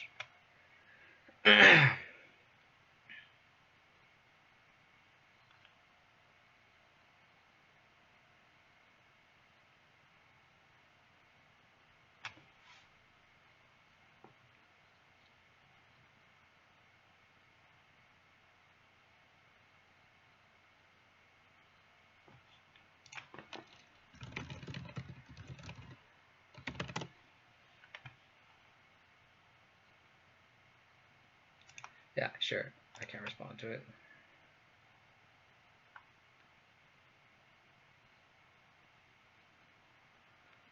That's unfortunate because now his last hope's gonna be pretty good here. Oh, and a Thoughtseize? My god. Yikes, yikes, yikes, yikes. I'm gonna hold this Fatal Passage just in case I draw a Tyler's Tracker. Okay. That was pretty good.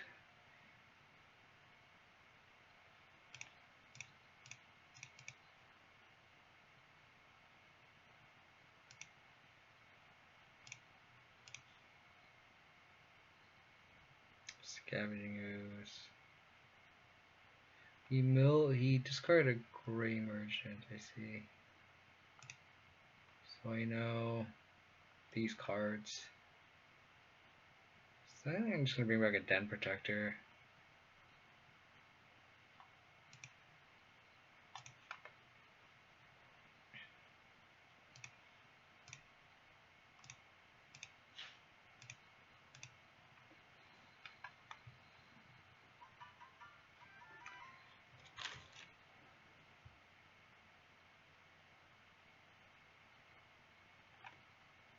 Okay.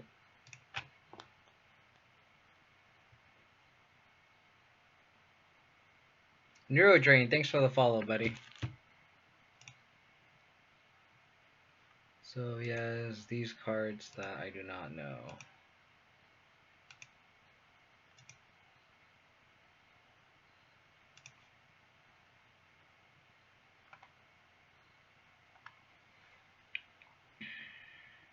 I think I'm gonna play this land untapped.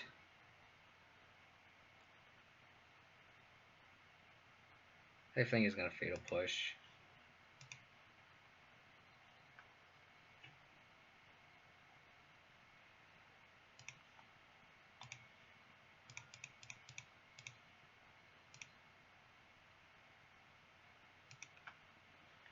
Just to be mana efficient.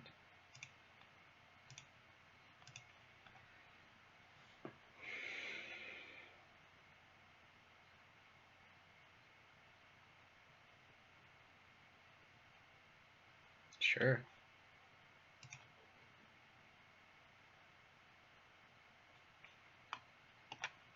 Sure.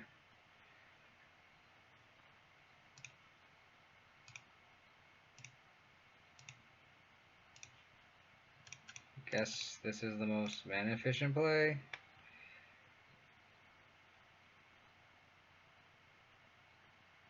Oh, I have a Lilion in play. Oh my god, I forgot. So good. So good.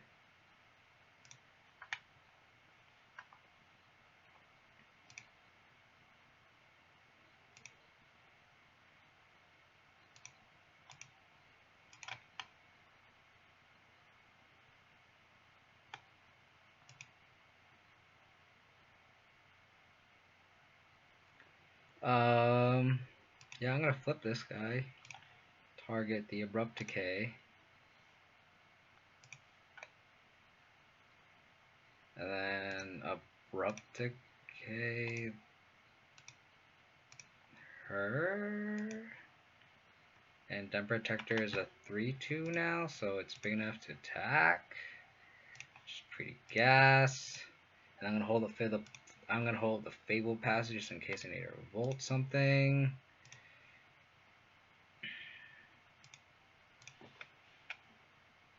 Oh, this card's so good.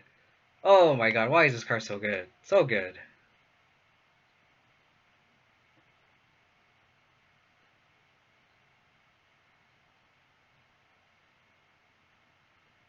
The value! Oh, mercy.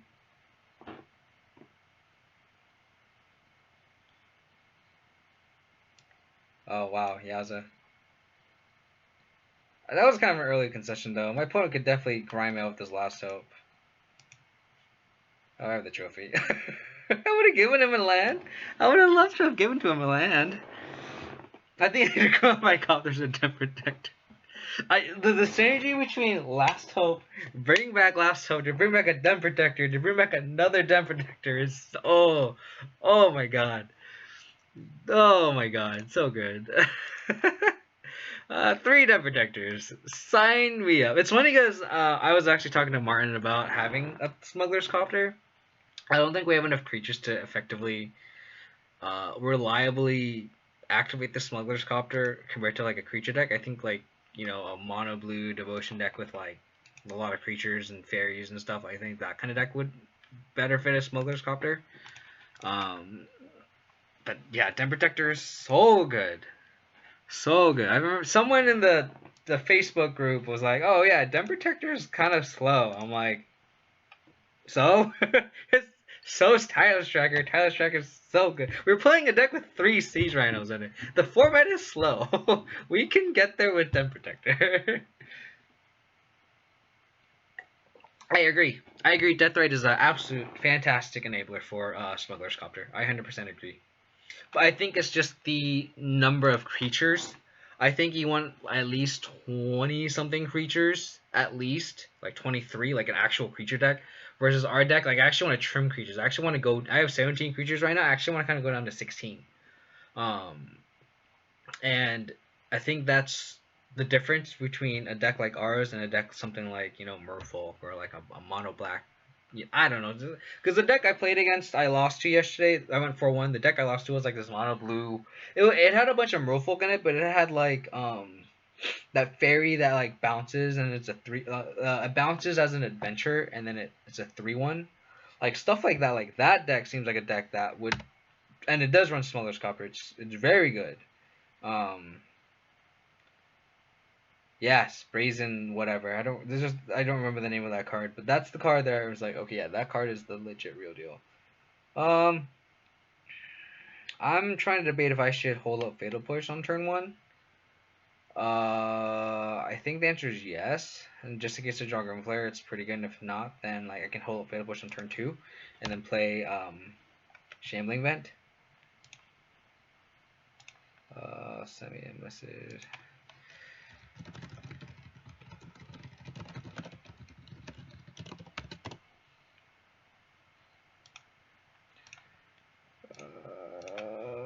Okay. I don't think my opponent's playing a creature deck. Could be wrong. Way to push the goose. No goose to be seen.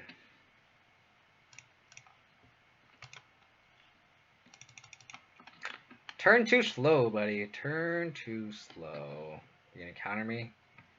You got it. Oh, Rattle Chains. So it's spirits. Got it.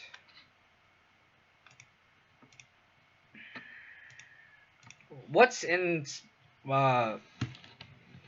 spirits? It has like spell queller and stuff, right?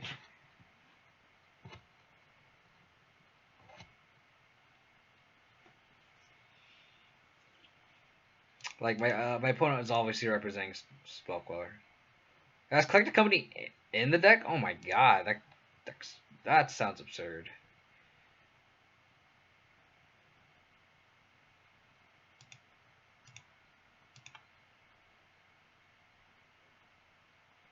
Like, I don't feel safe deploying my last hope here. I think I need like a Thoughtseize or something.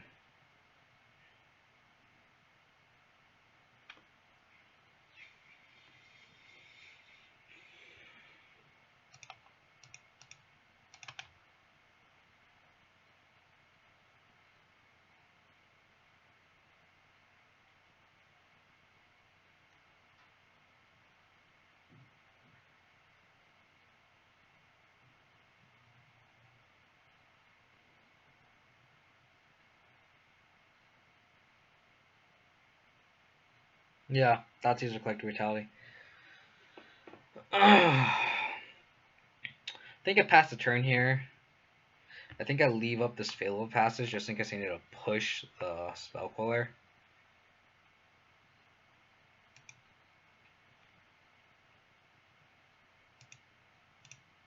Because my opponent is definitely representing Spell Queller here, which is absolutely awful.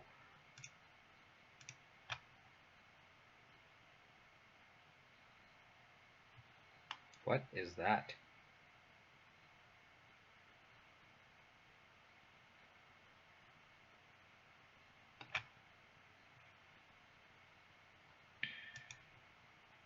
That's fine. I think I'm gonna wait.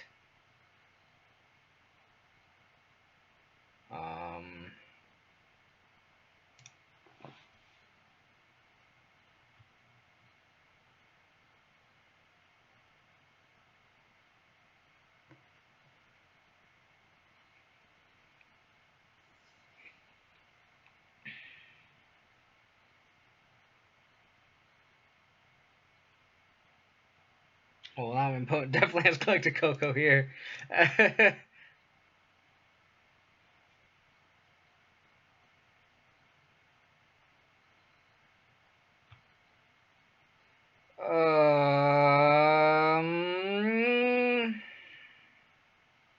Double Lord would be absolutely devastating here. That I can deal with.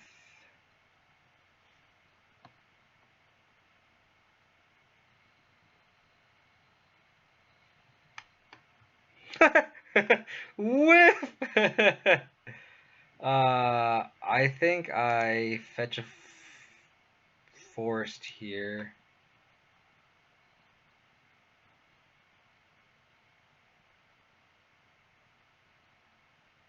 I can also fetch a swamp. I think I fetch a swamp here. I'm gonna push. No, push, and then drain.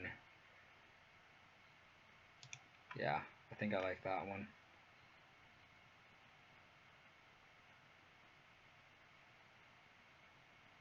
Yep, they'll push. That's the line. I'm gonna push this guy, and I'm gonna plus last tip on the rattle chains.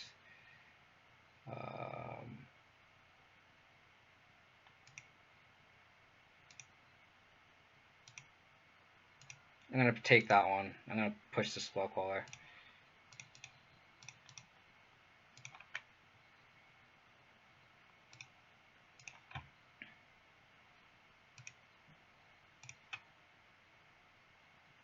Thoughtseize is a good draw. Thoughtseize is a very good draw.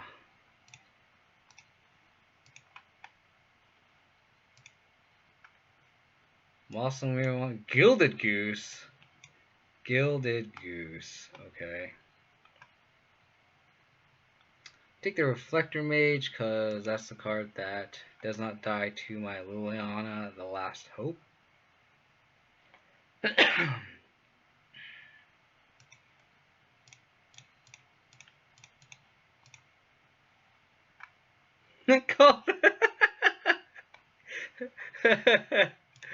Oh, mercy. Safe to attack, too. Get in there, Deathlight Shaman. Get in there.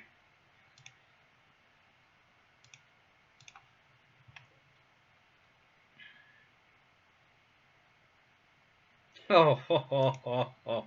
Oh, oh, oh. My opponent didn't even get to cast the goose, man.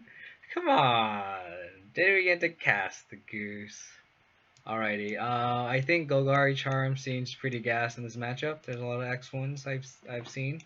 I think we want to bring in all the Wraths. I think we're in a good position. It's funny because I know there's a Twitch the chat delay, but it's funny that like my opponent conceded and then you're like, I think we're in a good position.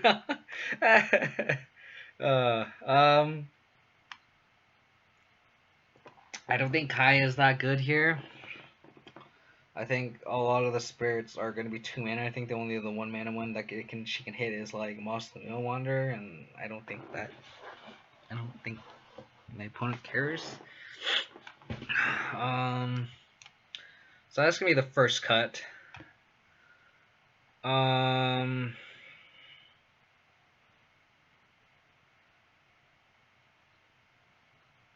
I can see something like Grimflare just getting trimmed on the draw.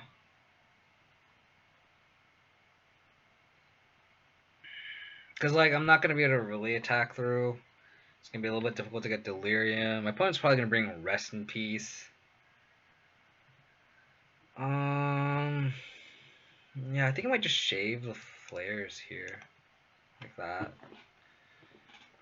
The good thing about Siege Rhino is like excuse me, like my opponent can land a rip and we just have these 4/5s with trample. I don't care. It does turn off our Den Protectors, but it's fine. And we have like these tireless trackers that also ignore rip as well. I mean, I could see bringing in these triumphs, but like the opponent runs Gilded Goose, so I can see like bringing in the Blessed Alliance instead. Yeah, I think I'm just gonna cut all flares and like bring a triumph, and just let my opponent has Kill the Goose. Yeah. Like, I could see bringing both Triumphs. And then, like, cutting a Vraska or something, because Vraska's kind of clunky. I might just do that. I might just cut a Vraska for a Liliana's Triumph.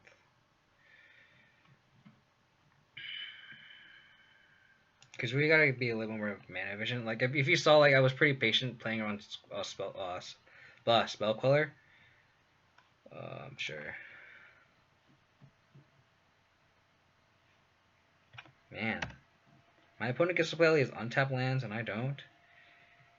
I guess I do.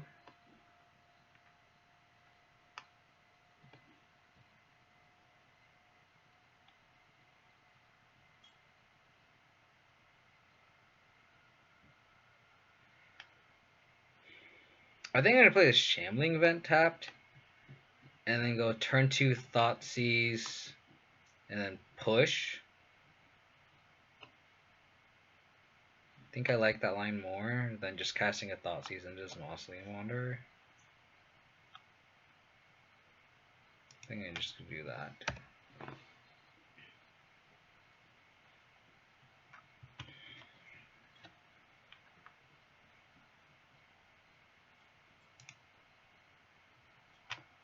Sure. Sure. Last hope. Last hope. Last hope it is. Sure.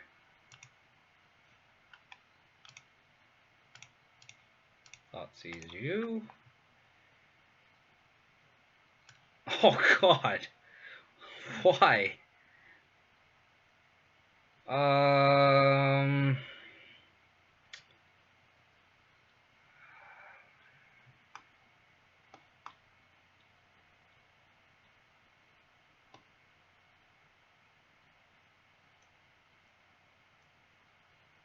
I might just gonna make my opponent not drawing white mana here. What's more like my opponent drawing 2 lands or a Spell Queller? I think I'm just gonna take the Spell Queller here, and then just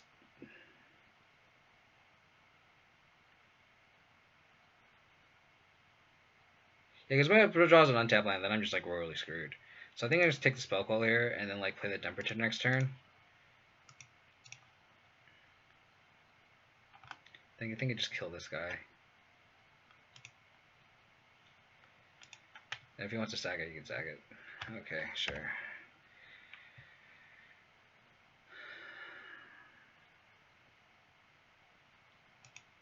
Okay.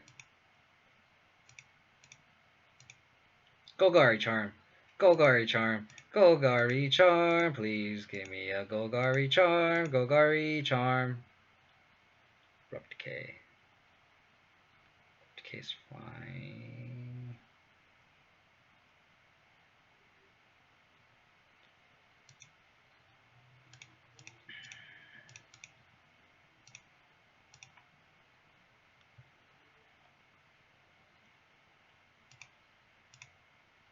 So next turn I can Abrupt Decay, bring back Fatal Push the other Mausoleum Wanderer.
I think I just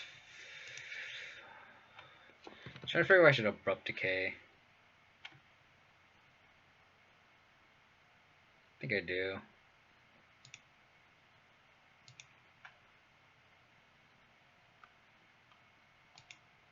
I can smell a rattle chains though, which is gonna be awkward. I think I'm gonna upkeep this.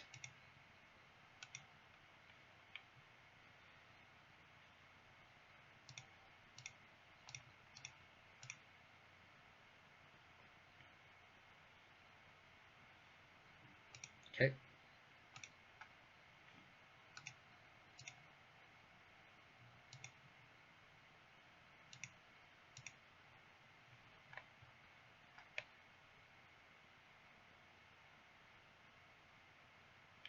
One, two, three. I'm a little short from activating this shambling vent here. And being able to fatal push.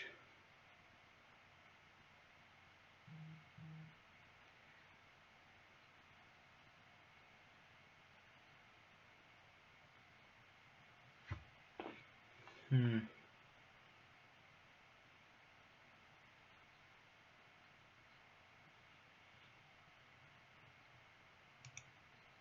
think I'm just gonna attack once here.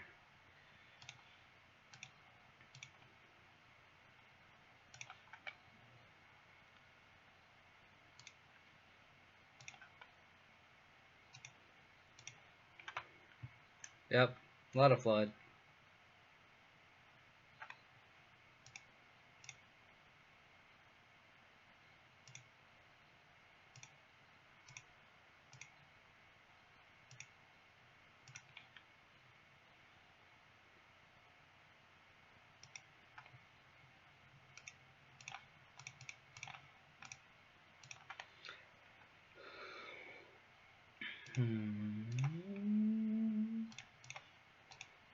We're winning the race here.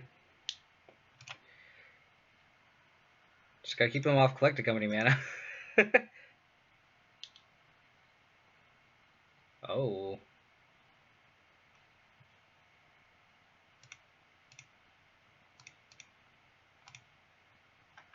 Okay, okay. I have no way to trigger a Volt.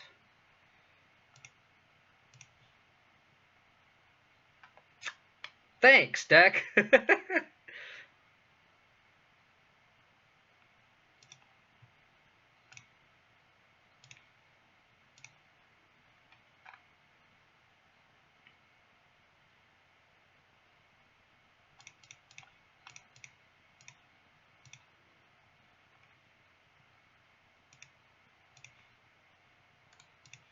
So...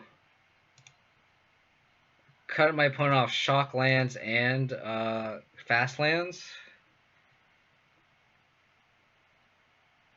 Wow, there you go. Fast land. Wow, unbelievable.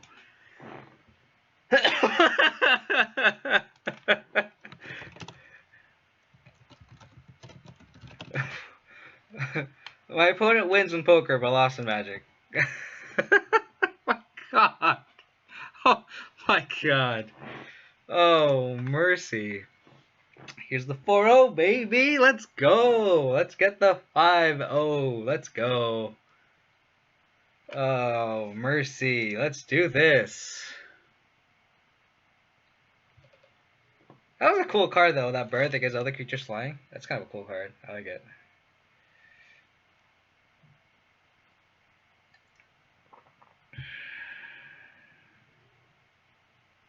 Hope you guys are enjoying the Abzan stream. If you guys want to support the channel, you guys can follow me on Twitch. That'll help me get the subscriber count high. And it would be appreciate if you guys follow me on Twitter. That's where I'm pretty active. I like to talk a lot about Magic, post about Abzan stuff. That's where you guys can actually talk to me directly when streaming. I think that'd be the best way to chat. I'm more than willing to talk about this new format and how good Abzan is and how good Den motherfucking Protector is, because Den Protector's so good. Oh my gosh, I love this deck. This deck is great. I don't know if Rock plays Den Protector, but they should. Like, just straight green-black, it should run this deck, in this card. And even just, like, going Siege Rhino and then it dies and then just bringing it back with Den Protector and see, like, there's the value of Den Protector that it brings back from just, like, all these other cards is just so good. The format is just slow enough to where, like, Den Protector is great. Calling Phoenix or Cat combo. Hopefully not. Hopefully I can draw some lands. Having a 1-lander with 2 Tyler Tracker is pretty awful. This hand's fine. This hand I can do.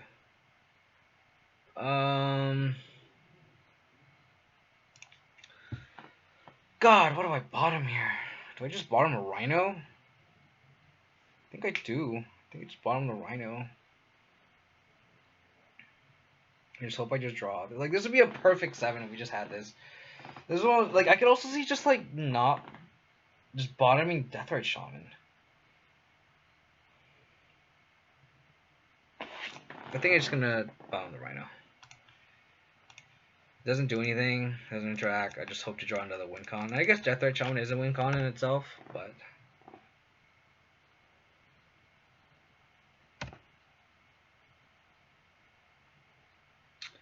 I need a black source.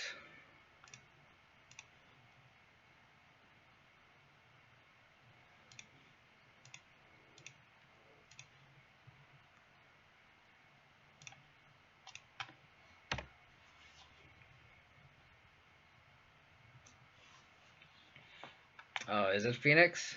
It might be. Oh, you called it. You called it. Wow. What a boss. Calling his shots here.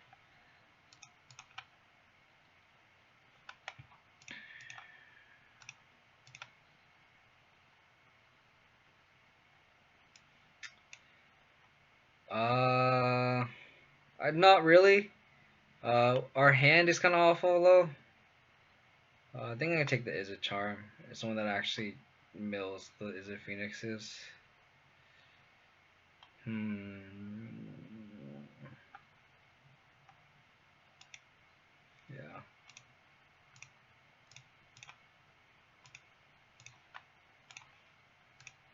The Rhino would have been great though.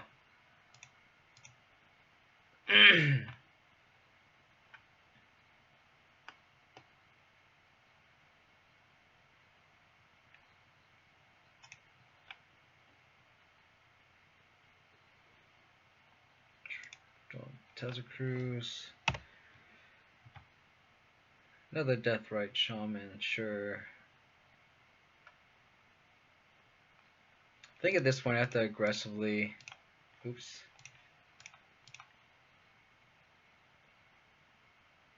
Exile these guys.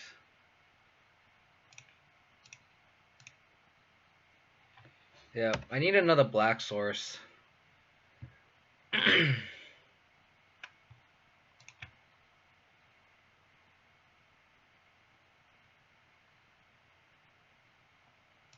What a combo.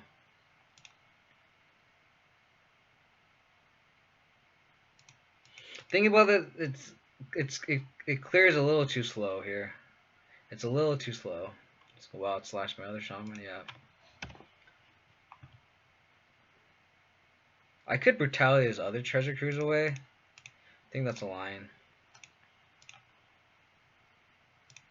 So now everyone just has a fiery temper and a treasure cruise.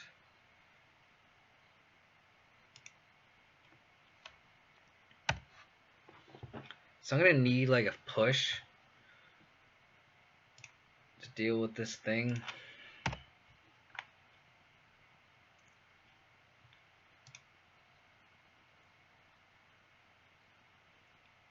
I also just need another land.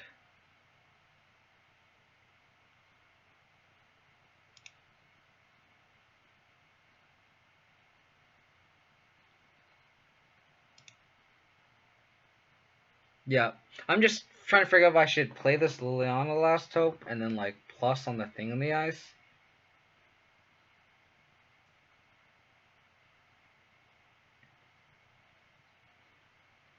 I can also minus and bring my Deathrite Shaman.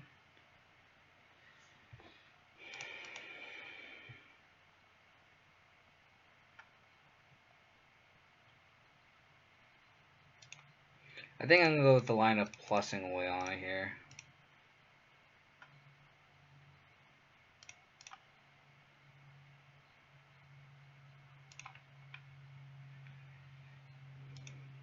just to get out of fire temper range.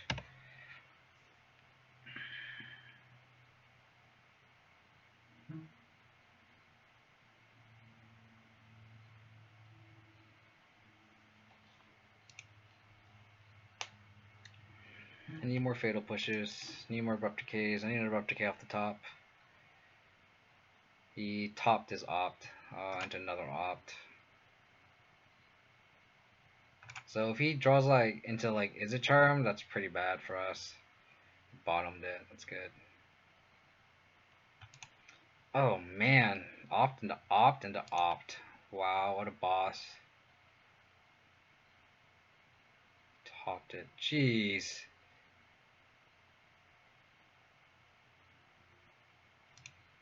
Wow.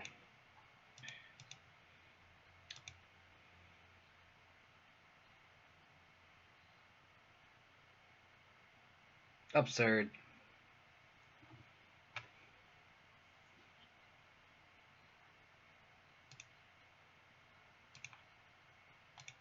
Oh god.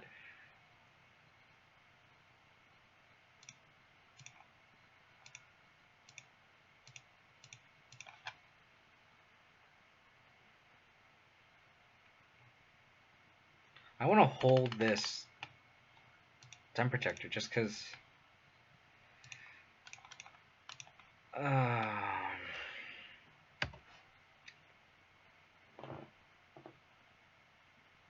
I don't want to just lose the value to a fire temper. Oh my god.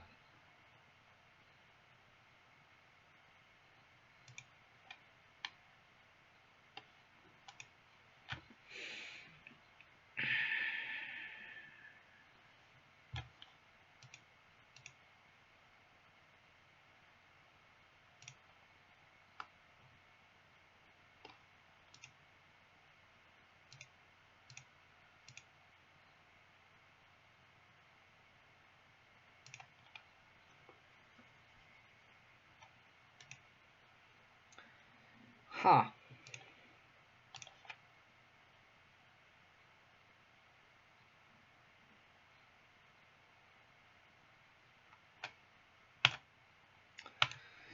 I don't think I can play this Temp Protector right now.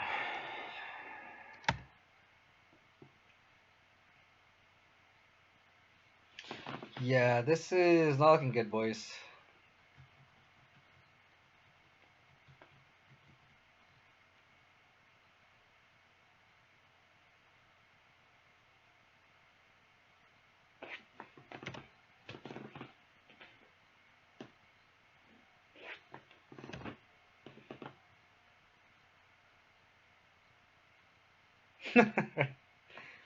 uh,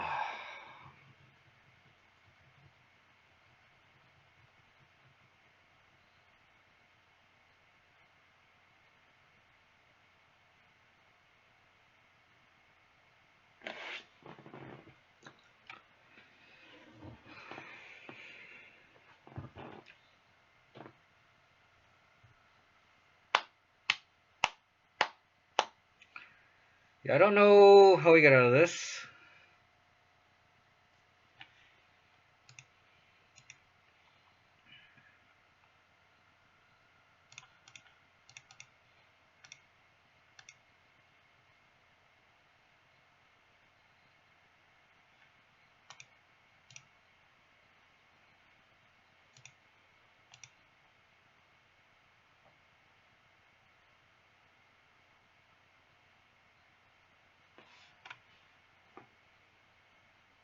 Oh my god, it's the fourth opt. And what's tilting is he has mismatching ops too.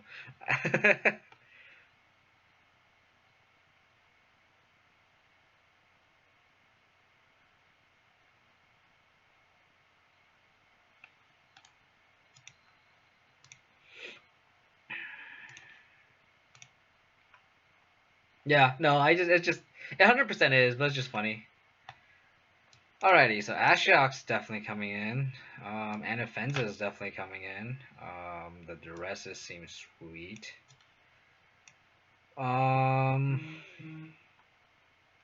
Languishes seem okay. Blessed Alliance seems okay as well, so this will be like the maybe stuff. Like this removal here. What I don't like, I don't think I like the Last Hopes. Kaya's is pretty gas. I think Vraska's cuttable. I was thinking the same thing. I like the only other graveyard hate is kind of like Tormod's Crypt. I don't think we want to run Rest in Peace either. And I don't think I'd want to bring it in anyway because I think hurts us more than them. Because they can just hard cast the Arclight Phoenixes. I don't like Leylines in BGX though because if you draw them late, you literally just wasted a draw step. I can see just cutting flares too. It's just, do I want to bring these guys in? I don't think I want to bring Kaya's Wrath. I don't think I want Blessed Alliance either, because I think I think I want more Liliana's trying to answer the Thing in the Ice. I think Thing in the Ice is the biggest problem for sure.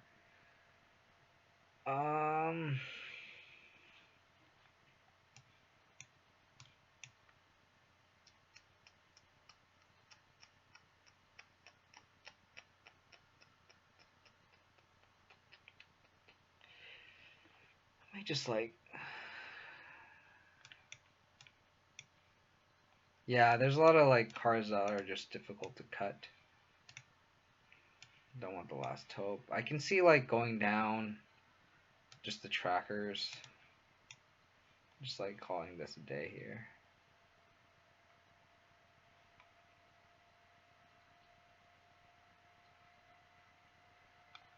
I think Dem Protector's worse than Tireless Tracker. So we just wanted Protector.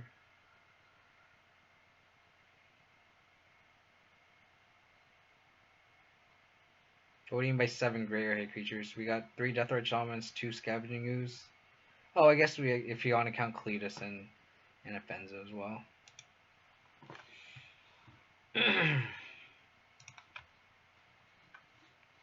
Sure. Yep.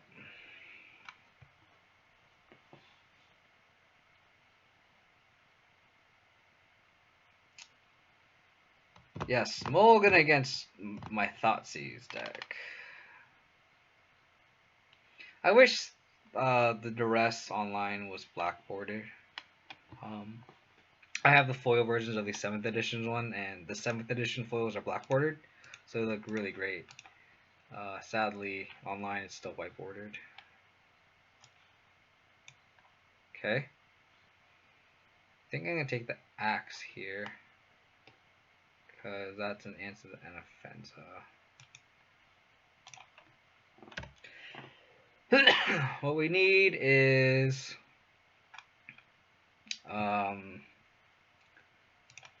lands off the top. Land. Fire. Brutality. I guess I could just cast that.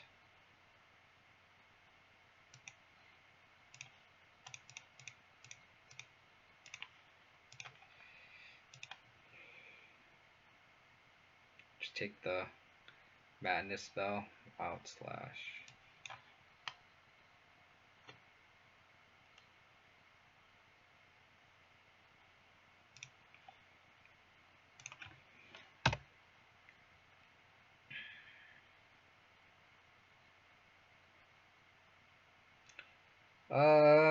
I have a lot of outs to cast as Unoffensa. I need to cast as Unoffensa on curve.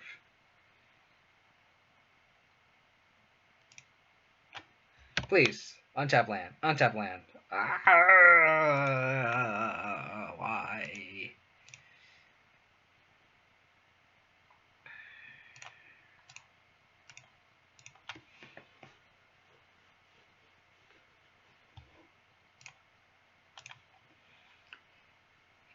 Yeah, I just ordered my playset of foil Fabled Passages. I think it's underpriced right now. If this format takes off, foil Fabled Passages are going to be insane.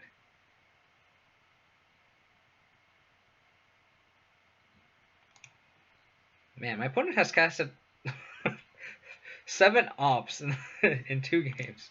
Just funny. And he top too, so this card must be good.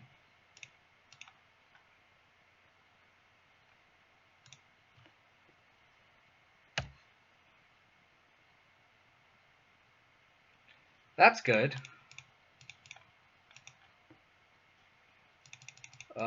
Turn off Treasure Cruise mana here.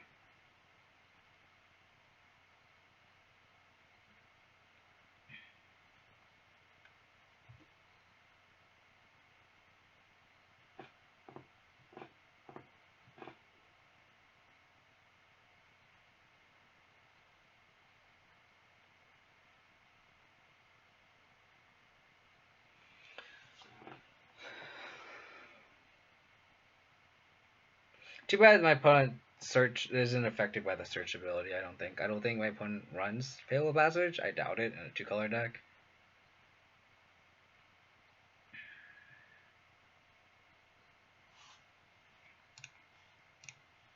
I mean, turning off Treasure Cruise is going to be huge here.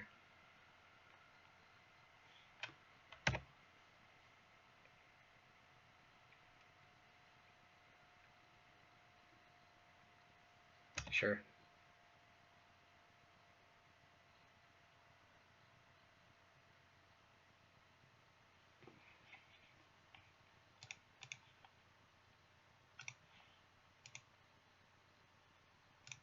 Raul Zarek. Seems like a good card.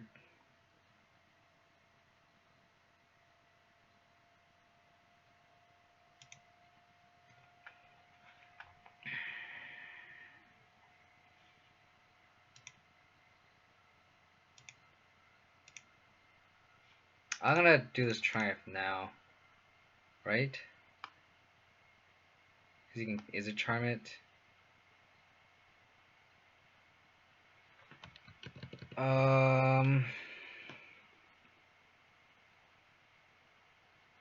My opponent top decks something. I should have triumphed and then minus. I just passed through. That's stupid of me. I should have activated this after. That was just a punt. Oh, why? Oh, that's just a punt. I just didn't think through that play.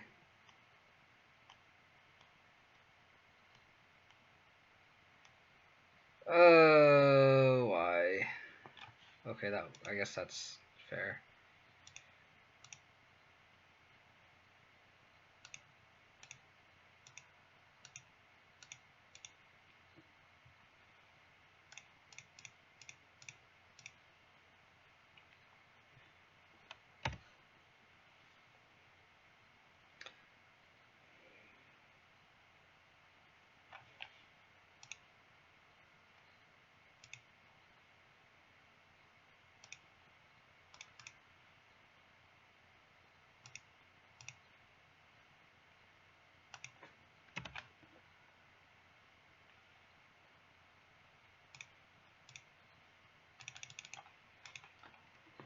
Darn.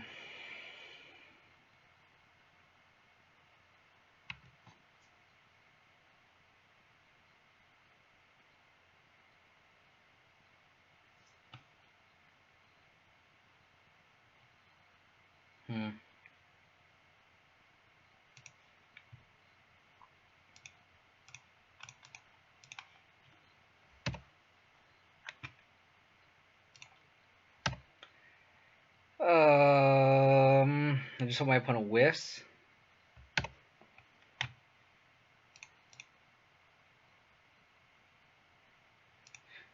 think I want to play Deathrite, right? Start exiling these Phoenixes.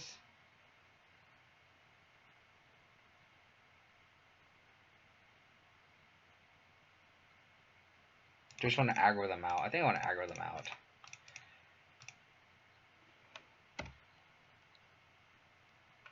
Just draw a land. Just draw a land. There you go. Thank you.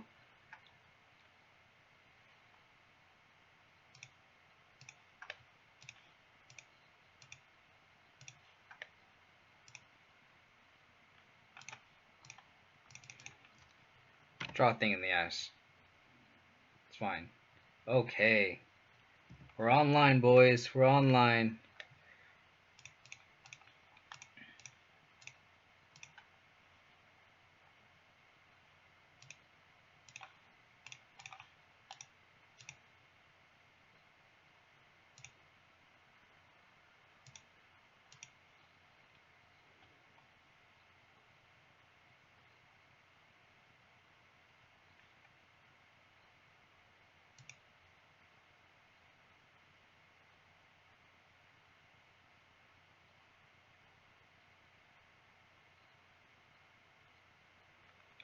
Ooh.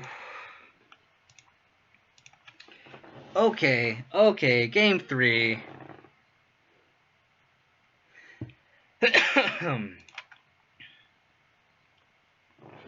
For the 5-0. Let's go.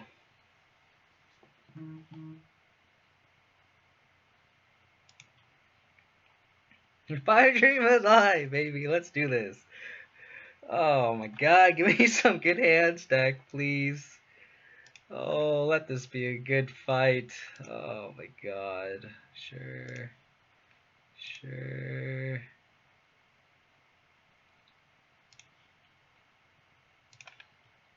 Think I'm just gonna bottom those and hopefully these thought users get there. Okay. That's not a bad draw.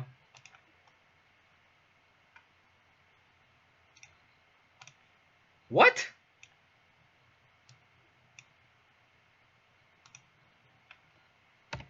Why would my opponent keep that hand? What the fuck is my opponent doing?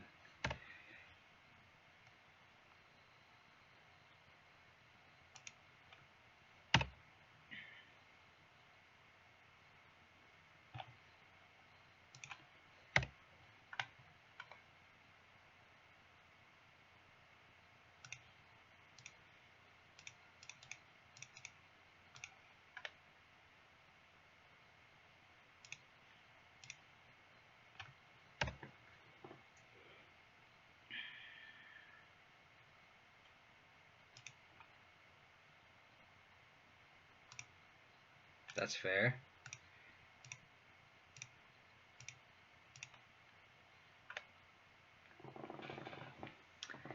Hang on, Thoughtseize here.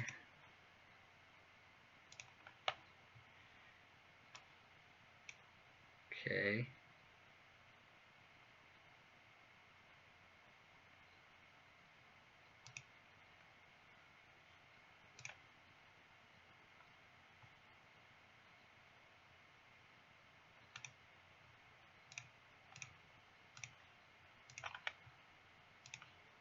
Opponent has nothing in hand.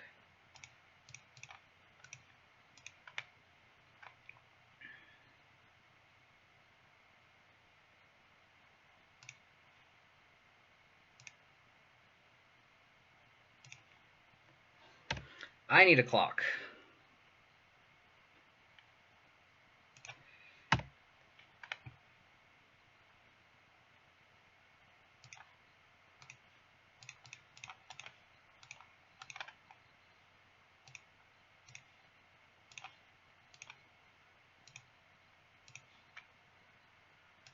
Kaya is a clock, that's for sure.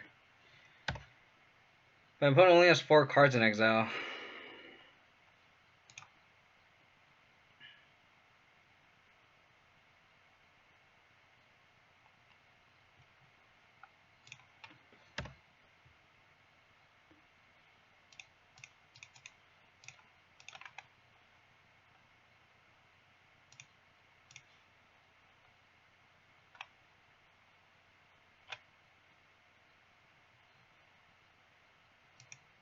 Sad face.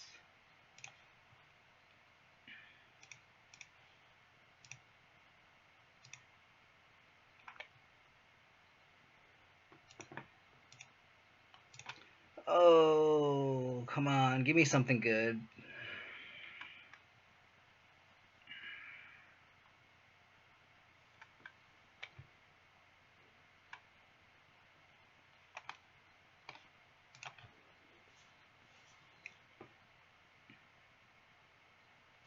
I have Carador. I love that deck.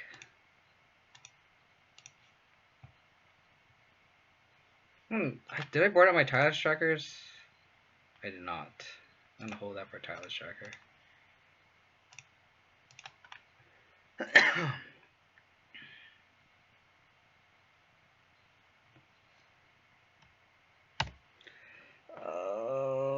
Just play your thing in the ice. Don't draw anything. We're both just flooding out here.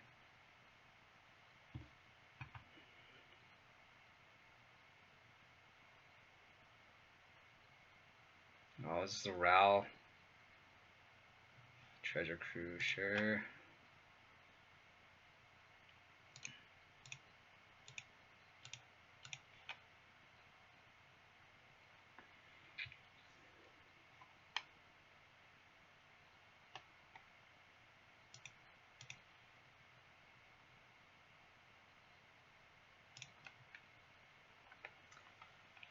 Oh man, this is such a weird game. Hopefully my opponent didn't draw anything off his treasure cruises.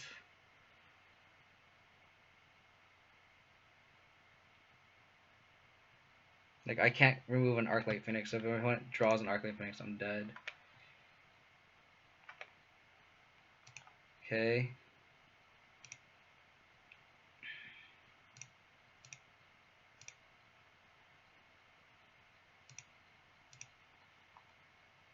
Oh my god.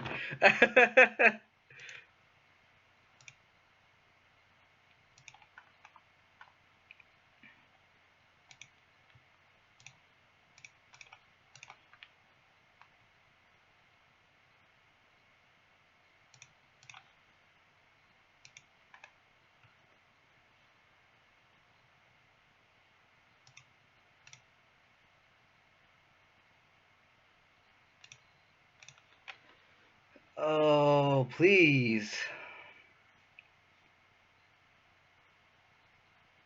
No.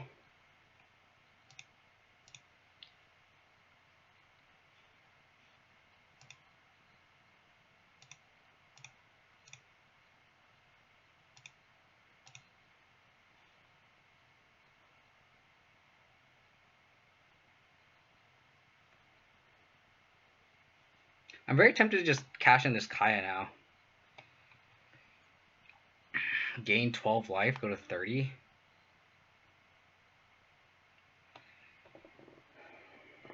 I can't abdicate it. I think Questing Beast is great in Abzan. I run Questing Beast in my Abzan list in Modern. I have it as a 1-of, and I think it's really good. I think it's what Abzan needs. I don't know, but I guess Rock needs it also, because Rock also has the problem of lacking closing speed.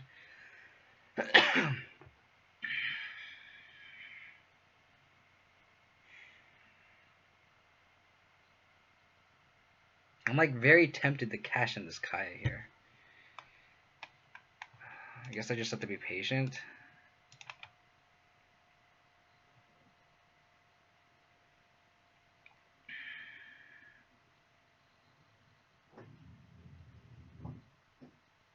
I might just give it one more turn.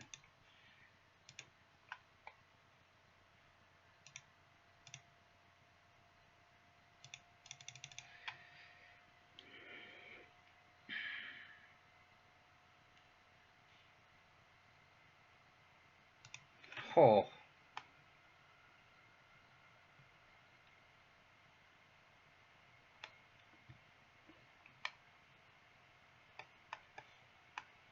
Okay. That's fair.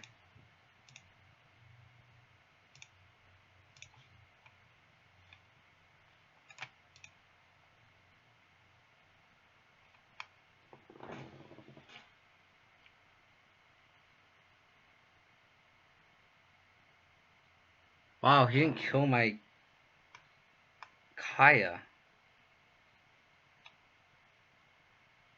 I think I'm gonna cash it in now.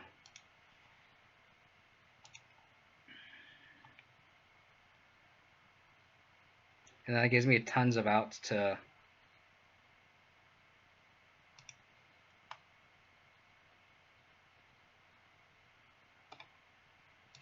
This is such a weird game.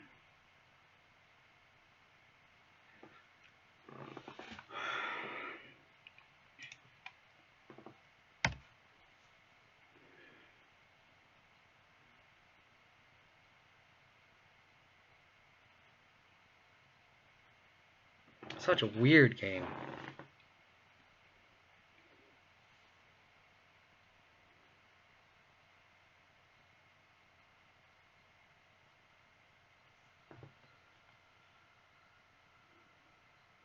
Come on, Siege Rhino. Where are you? I know you can hear me.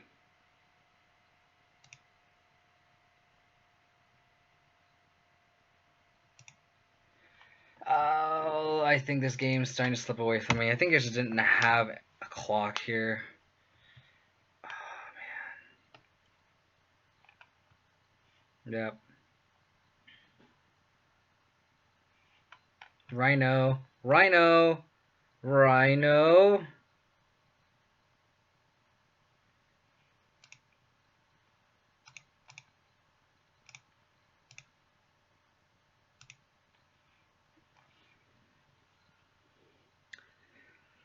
Okay. Card doesn't do anything. I think I need to cast it just so I can activate more castles.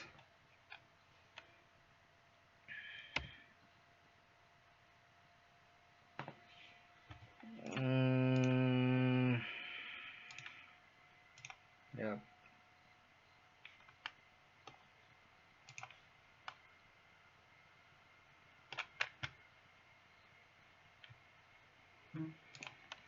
Man, I think my opponent's planeswalkers are a little bit better than mine.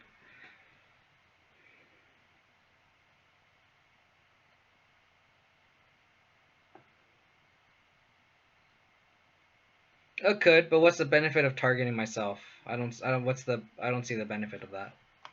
Am I missing something here?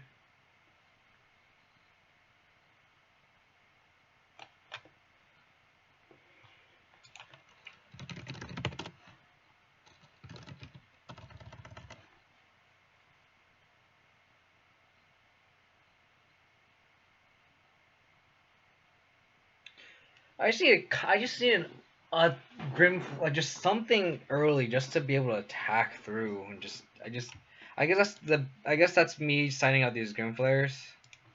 I guess that's the downside of that. My opponent, I'm assuming, has a bunch of Arc-like Phoenixes now. Oh, no Arc-like Phoenixes. Oh, he just has one. So I'm not dead yet. I need Siege Rhino here. Siege Rhino.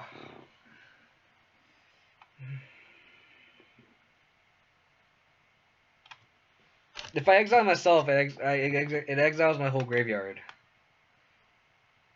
Oh, it exiles myself. You're right. I missed that. I thought it exiles target player. Thank you for pointing that out. I did not realize that. 16. I think that's game. Nope, that's game. I'm gonna do.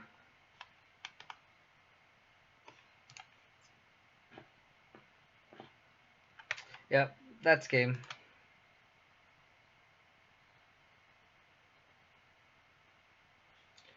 GG.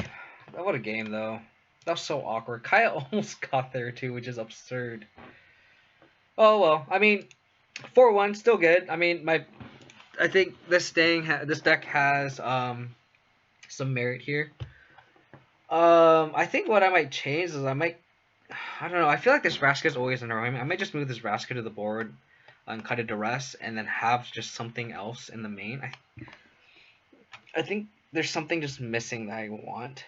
I think Vraska is just a little too congested. I don't know. I'm gonna have to think about it. But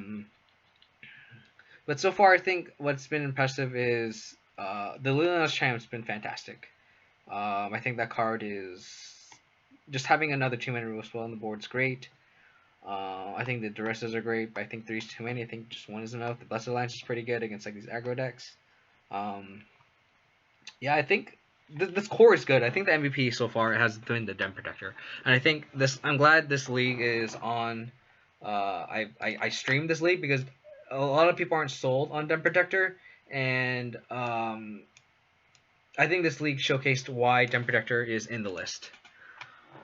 Yeah, it wasn't an unwinnable game. My opponent definitely flooded. I just didn't have a clock, and I think maybe that's just me not sideboarding correctly because I did side out my Den Protector. I think I sided out all my Den Protectors and my Grimflayers, and maybe that's probably incorrect. Maybe I sideboarded too much. Maybe I needed to take out maybe I just take out these 3 Planeswalkers and bring in like the Duresses and the Ashok and call it good. I think I might have overboarded. And maybe these brutalities aren't that great. Maybe these brutalities should have been cut. Maybe it should have been 1, 2, 3, 4, 5. Bring in 2 Ashocks, 2 Liliana's Triumph, and like a Languish, because now they bring in Crackling Drake. I didn't realize that was a thing. Or maybe an Anafenza. Excuse me. Excuse me again. But I mean, other than that, like, you know, it's a new format, so I'm still trying to get used to sideboarding. I don't really know what's in my opponent's deck, so it's difficult to plan accordingly. Kind of forgot about Crackling Drake. I honestly haven't really been paying too much to the format. I've literally just copied Devlin's list, put in my 2 cents on tweaking it, and played it, and went for 1. I haven't really analyzed the format itself, so that's why the sideboard looks sketchy to me. Like, to me, I'm like, I don't know. This sideboard I could change all the cards. I really don't know. I just add this Golgari Charm, and it's like, cool. Like, I think it's good, and there's a lot of X ones that we played against this league, and I'm glad that. And I think Golgari Charm is here to stay probably in this deck. Yeah, I mean, Izzet Phoenix is a top tier deck, and we narrowly lost that last game. If I had 1 attack in with the Anafenza, I think that would change a lot of things. If I had just like another threat, if I just sideboarded, if I can, you know, go back in time and sideboard correctly, I think I would have been able to win the game with Kaya. I'm sure maybe my opponent would have played differently. My opponent did have this Chandra, and he probably could have answered it with her Chandra, answered my Kaya with her Chandra. That being said, maybe I need more, I don't know, answers to Planeswalkers. I mean, maybe I do need 3 to rest. I don't know. But I think having 4 Thoughtseize and 2 to rest seems fine. No, I mean, I'm going to post a stream on YouTube, so if you want to catch the whole league and watch me punt my first match and still win the game, you're more welcome to check out my YouTube channel. Yep, is it Sultai, Cat combo, Mono Red, Green Devotion, Mono Blue is basically the meta. Yeah, that sounds about right. I mean, I think Sultai is basically unwinnable for us. I think they just have Oko, and if Oko goes wild, we literally can't win the game. Cat combo I think is okay. We have the removal. We just gotta watch out for Teferi, and that's one of the reasons why I think I kind of want a 3rd Abrupt Decay over the Vraska. I think having an actual remove for Oko, for Teferi, for Saheeli Rai, I think those are very important, and I think that might just be the change, and I might just do that right now, where I'll just cut a Duress, move the Vraska to the board, and have a 3rd Decay. And I think this is the list I might try moving forward, and this is what I've been wanting to try. I think Cletus has showed merit in all the matchups that I want life gain. I think the meta is still pretty aggro, and having lifelink on a stick is pretty good, especially in combination with stuff like Castle. But they are likely to get hit with the ban, so I'm guessing. Yeah, I agree. I think stuff like Treasure Cruise, Dig Through Time, Oko, stuff like that, I think is just like hot on the ban hammer. I think if I were to manage the ban list, I would ban Oko, possibly Teferi. I think Teferi is a little too good. I'm okay with the Cat combo because as long as you ban Teferi, because then you should have a chance to interact with it. Treasure Cruise and Dig Your Time obviously because those cards are just insane. I don't know why they just ban those cards off the bat. Like, people are gonna play those cards. I don't know why they think it's legal. I can see an argument for Death Touch Shaman getting banned actually. Just because I can see an argument that without fetch lands, it's not that good. I can see just banning it just to even the power level out. And if that's the case, I don't think I care. I might just run like War of the First Tree, or whatever, that 1 mana Abzan card that like grows. It's like the Figure of Destiny. It could just be another threat. It could just be a 4th Grimflayer if there's Scavenging Ooze and a 4th Den Protector. It could be more. It could be Dress's main. It could be anything. I don't think losing Death Touch Shaman hurts our deck as much as other decks obviously losing Treasure Cruise, Dig Through Time, and stuff like that. And I'll taking a Death Threat Shaman band to get Oko and Teferi and Treasure Cruise band. No, it is Death Threat Shaman's great. Um, it gives us reach. I think Murderous Rider is great. I am definitely gonna have to think about where to put Murderous Rider in here. Maybe I just cut a Kaya's Wrath. I think Kaya's Wrath might be hard on the mana. Double white's really difficult. And that might be something I might just do. I might just here you go, Murderous Rider, perfect. I might just literally swap this with Kaya's Wrath. I'm gonna think about it. I think I'm like more than 50% to do that swap. I really like Golgari Charm. The other thing is I could probably just cut one of these Planeswalkers. I have yet to board in Nissa. I probably board in against like the Oko decks, and even then it's like it can't really attack through 3/3s, while Vraska actually is able to Replicate. So I mean, Murder Starter over Nissa is actually I think a fine swap as well. How good is Siege Rhino? Siege Rhino is fantastic. Siege Rhino won me, I think, the first match. And Siege Rhino is my out to that last match as well. And another reason why I like Death Threat Shaman, just having reach in this deck is what differentiates this version of Abzan versus the modern version. Death Threat Shaman does a lot of damage, a lot more than you think, because you can pitch attack in, chip damage, 1 damage here, 2 damage there, and then just like late game, just drain for 2, ends up doing 6 damage, which is a lot for a 1 mana dork. Just because it doesn't ramp us into our 3 mana spells doesn't mean it's not a good card. Because at the end of the day, we don't have any 3-drops that we really want to ramp into. We don't want to turn. We don't have a Liliana the Veil. We don't really need to turn to Liliana Elasto. On the flip side, if we have a early Fatal Passage, we can turn 3 Siege Rhino or turn 3 Cletus, which is arguably better, or even just like Tireless Tracker plus a land. So I don't like our deck doesn't need the acceleration. Our deck wants the versatility, which is perfect. Being able to exile Izzet Phoenixes, being able to exile cards for Delve, and just having that late game reach is a lot on this card. And I think that's something where people go, oh, you can't cast something on turn 3. It's not good without Vengeance. It's true. It's not as good as it is in Modern or in Legacy. But that doesn't mean it's not a good card. It's still fantastic. I have yet to test Once Upon a Time. I'll probably. I don't know if I'm into it. I don't know. I just feel like this deck isn't worth. I don't think Once Upon a Time is a mid-range card because the value is. Think about it this way. The value is you want to cast Once Upon a Time as your first card, right? So if you're on the play, you want to cast Thoughtseize first, right? So if you cast Thoughtseize and you Once Upon a Time before you Thoughtseize, what card do you want? You don't know. We're a reactive deck, so it's like, do I want this Scavenging Ooze? Is my opponent playing a graveyard deck? Do I want this Den Protector because I'm a grindy deck? Do I want Siege Rhino because I'm against Burn? I don't know. And it's Once Upon a Time is better in a proactive creature combo deck like Amulet Titan, because you're looking for a specific creature as an Azusa or a Sakura Triad or Primeval Titan. And that's where Once Upon a Time shines. And in contrast, in our deck, it's like, okay, yeah, we played a free spell, we get a land. It's like, okay, it is mana fixing, but the equity you lose after your first one is so bad. And if you don't have in your opener and you go turn Thoughtseize, draw it Once Upon a Time, you lose so much tempo. And you might be looking at like worst case scenario, but I'm looking at an average scenario where it's like you have a sample size of how many times you're casting at Once Upon a Time, and more often than not, you're not casting as your first spell in the course of the game. Your game's going to go long, you're going to go turn 7 and turn 8, and Once Upon a Time doesn't let you, you're going to have to hard cast Once Upon a Time, and yeah, I might be able to draw your cyber cards, you might be able to dig to Siege Rhino, and that might be the best case scenario, but it's still 2 mana, and it's a little clunky when you want to go like Disruption, land a threat, attack, Disruption, versus like, oh, I have to spend my whole turn like Ancient Stirrings to find something.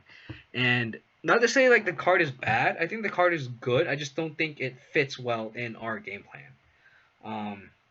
Yep, exactly. And it's kind of like that awkward in between, like a ley line. There's a reason why I hate ley lines. Is like it's a dead draw late game, and Once Upon a Time isn't a dead draw late game, but it's clunky enough to where it just slows you down so much where I just don't like it, and the payoff is just not there. Um, I can see Hissing Quagmire. I can see it. It just depends on the number of white sources. I actually haven't really done the math on the number of white sources. 1, 2, 3, 4, 5, 6, 7, 8, 9, 10, 11, 12. I mean, cutting a white source for Hissing Quagmire is pretty bad. I like having the second forest actually with Fatal Passage with Scavenging Ooze. The second forage is really good. I think in this deck, I think the basic count is right. I just don't see what we can cut for Hissing Quagmire. I really want the 4 Blooming Marshes for turn 1 Thoughtseize. Castle Lockwing is, I think, going to be a lot better than Hissing Quagmire. So I think Hissing Quagmire isn't bad. It just sadly just doesn't make the cut. Like, I don't think I want it over and over on Tomb. I want as much untapped sources as I can, because just to have, like, worst case scenario with a Death Shaman, a turn, like, slamming or 4 drops on turn 4. Um, but I like Hissing Quagmire isn't bad. I think a lot of people shit on Hissing Quagmire, because it's a 2/2 Death Toucher, and I'm a proponent of you have to look at the color requirements first, and then the mana land after. It's a dual land, and the creature is just gravy at that point. And there's a reason why no one runs Hissing Treetop Village anymore. Is because you're prioritizing the color requirements more than the value as a man. Because a man, you should honestly look at the it as a dual land first, and then the cherry on top is a creature. And it's kind of like it's kind of an extreme analogy, but like the manland feature of Treetop Village and His Inquirer is analogous to like a Planeswalker Ultimate, where it's really nice to have and it threatens to win the game, but you have to look at the normal abilities first, which is like the +1, the minus whatever, and that's what the dual land is. The dual land is a two-color land that makes your mana base efficient and makes you able to cast all your spells. That's your priority with it. And if you want a more green-black heavy list and a lighter splash of white, then I can see Hissing Quagmire, but I think this deck needs Shanling, man. And I'm pretty sure in Rock, you definitely 100% want Hissing Quagmire. I'm pretty sure you want it. So, I'm pretty sure if I was running Rock, I would have at least 2. At least. I'm sure there'll be a lot less common play tap lands in the list, because of course in Abzan we have to run like Fable Passages and like all these like fast lands. So I can see even up to 3, maybe even 4. Um, but yep, I think I'm gonna head out. I am hungry and I'm gonna eat some food. I really appreciate everyone tuning in. I literally have not streamed since the Modern Streamers League. Um, and this was a blast. I miss streaming. It's very difficult to adjust to, even based on that first match. Just streaming and talking and playing, obviously compromised my play, and I made a bunch of punts I don't think I normally would have made. That being said, even through my punts, having a 4-1 record is fantastic, and I'm really happy with this list. Sorry, Chris. I totally missed your question. Is Questing Beast good enough in the 75? I like Questing Beast. I think Questing Beast is good enough. In a meta where Izzet Phoenix isn't a thing, and the meta isn't as aggro heavy, I can see a Questing Beast over Kalidas. I just love how aggro Questing Beast is. Being able to just give, like, no one expects haste from Abzan. No one expects haste, and you catch people off guard, attacking through, killing a walker, dealing 4 damage. I think it's great. I think if more decks run Planeswalkers, I think Questing Beast is going to be fantastic. The sad thing about Questing Beast is, as long as Oko stays legal, I am hesitant on it because it can't attack through an elk. So what it's going to do is Oko is going to make a food token, turn it into a 3/3. You attack your Questing Beast, it's going to get chumped by the 3/3, and it's going to get turned into into an elk. And that's just not good enough value. In contrast, if you have a Cletus and you can get value off pushing a food token, you get value in that zombie token. And I think I value having a Cletus more than a Questing Beast. And in contrast, in Modern,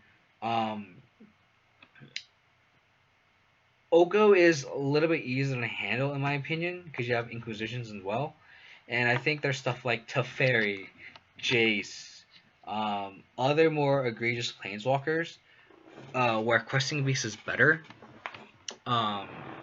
So I think Questing Beast is just on the chopping block of maybe it's not good enough, I wouldn't hate you for running it. If I had to run it, I wouldn't feel bad. Because the vigilance and death touch is fantastic. Being able to be offensive and defensive is exactly what this deck wants to do.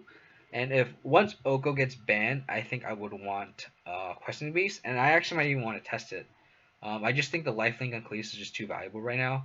I mean, I could even see cutting one Rhino for a Questing Beast, but I think I want 3 Rhinos. I think 3 Rhinos is a perfect spot. Just being able to drain for 3 is exactly what this deck wants to do. I apologize for not being able to see your question initially. It's yeah, my eyes are getting tired after a long day at work. But Cliff Claxton MTG, I know you joined right at the beginning of the stream, and also Nahio. I don't want to butcher you guys' names. I know you guys were at my stream from the very beginning, and I really appreciate you guys. I hope you guys can keep in touch. Follow me on, if you guys haven't followed me already, follow me on Twitch, and you can follow me on Twitter if you want to follow up, talk. Um, Join the Pioneer Abzan Facebook group that I made. If you guys want to talk more, I'm definitely going to post this YouTube link in. Other than that, I hope you guys enjoyed this league. I really appreciate it, and I hope you guys have a great week, and I'll try to stream hopefully soon. Take care, guys. Take it easy. Bye.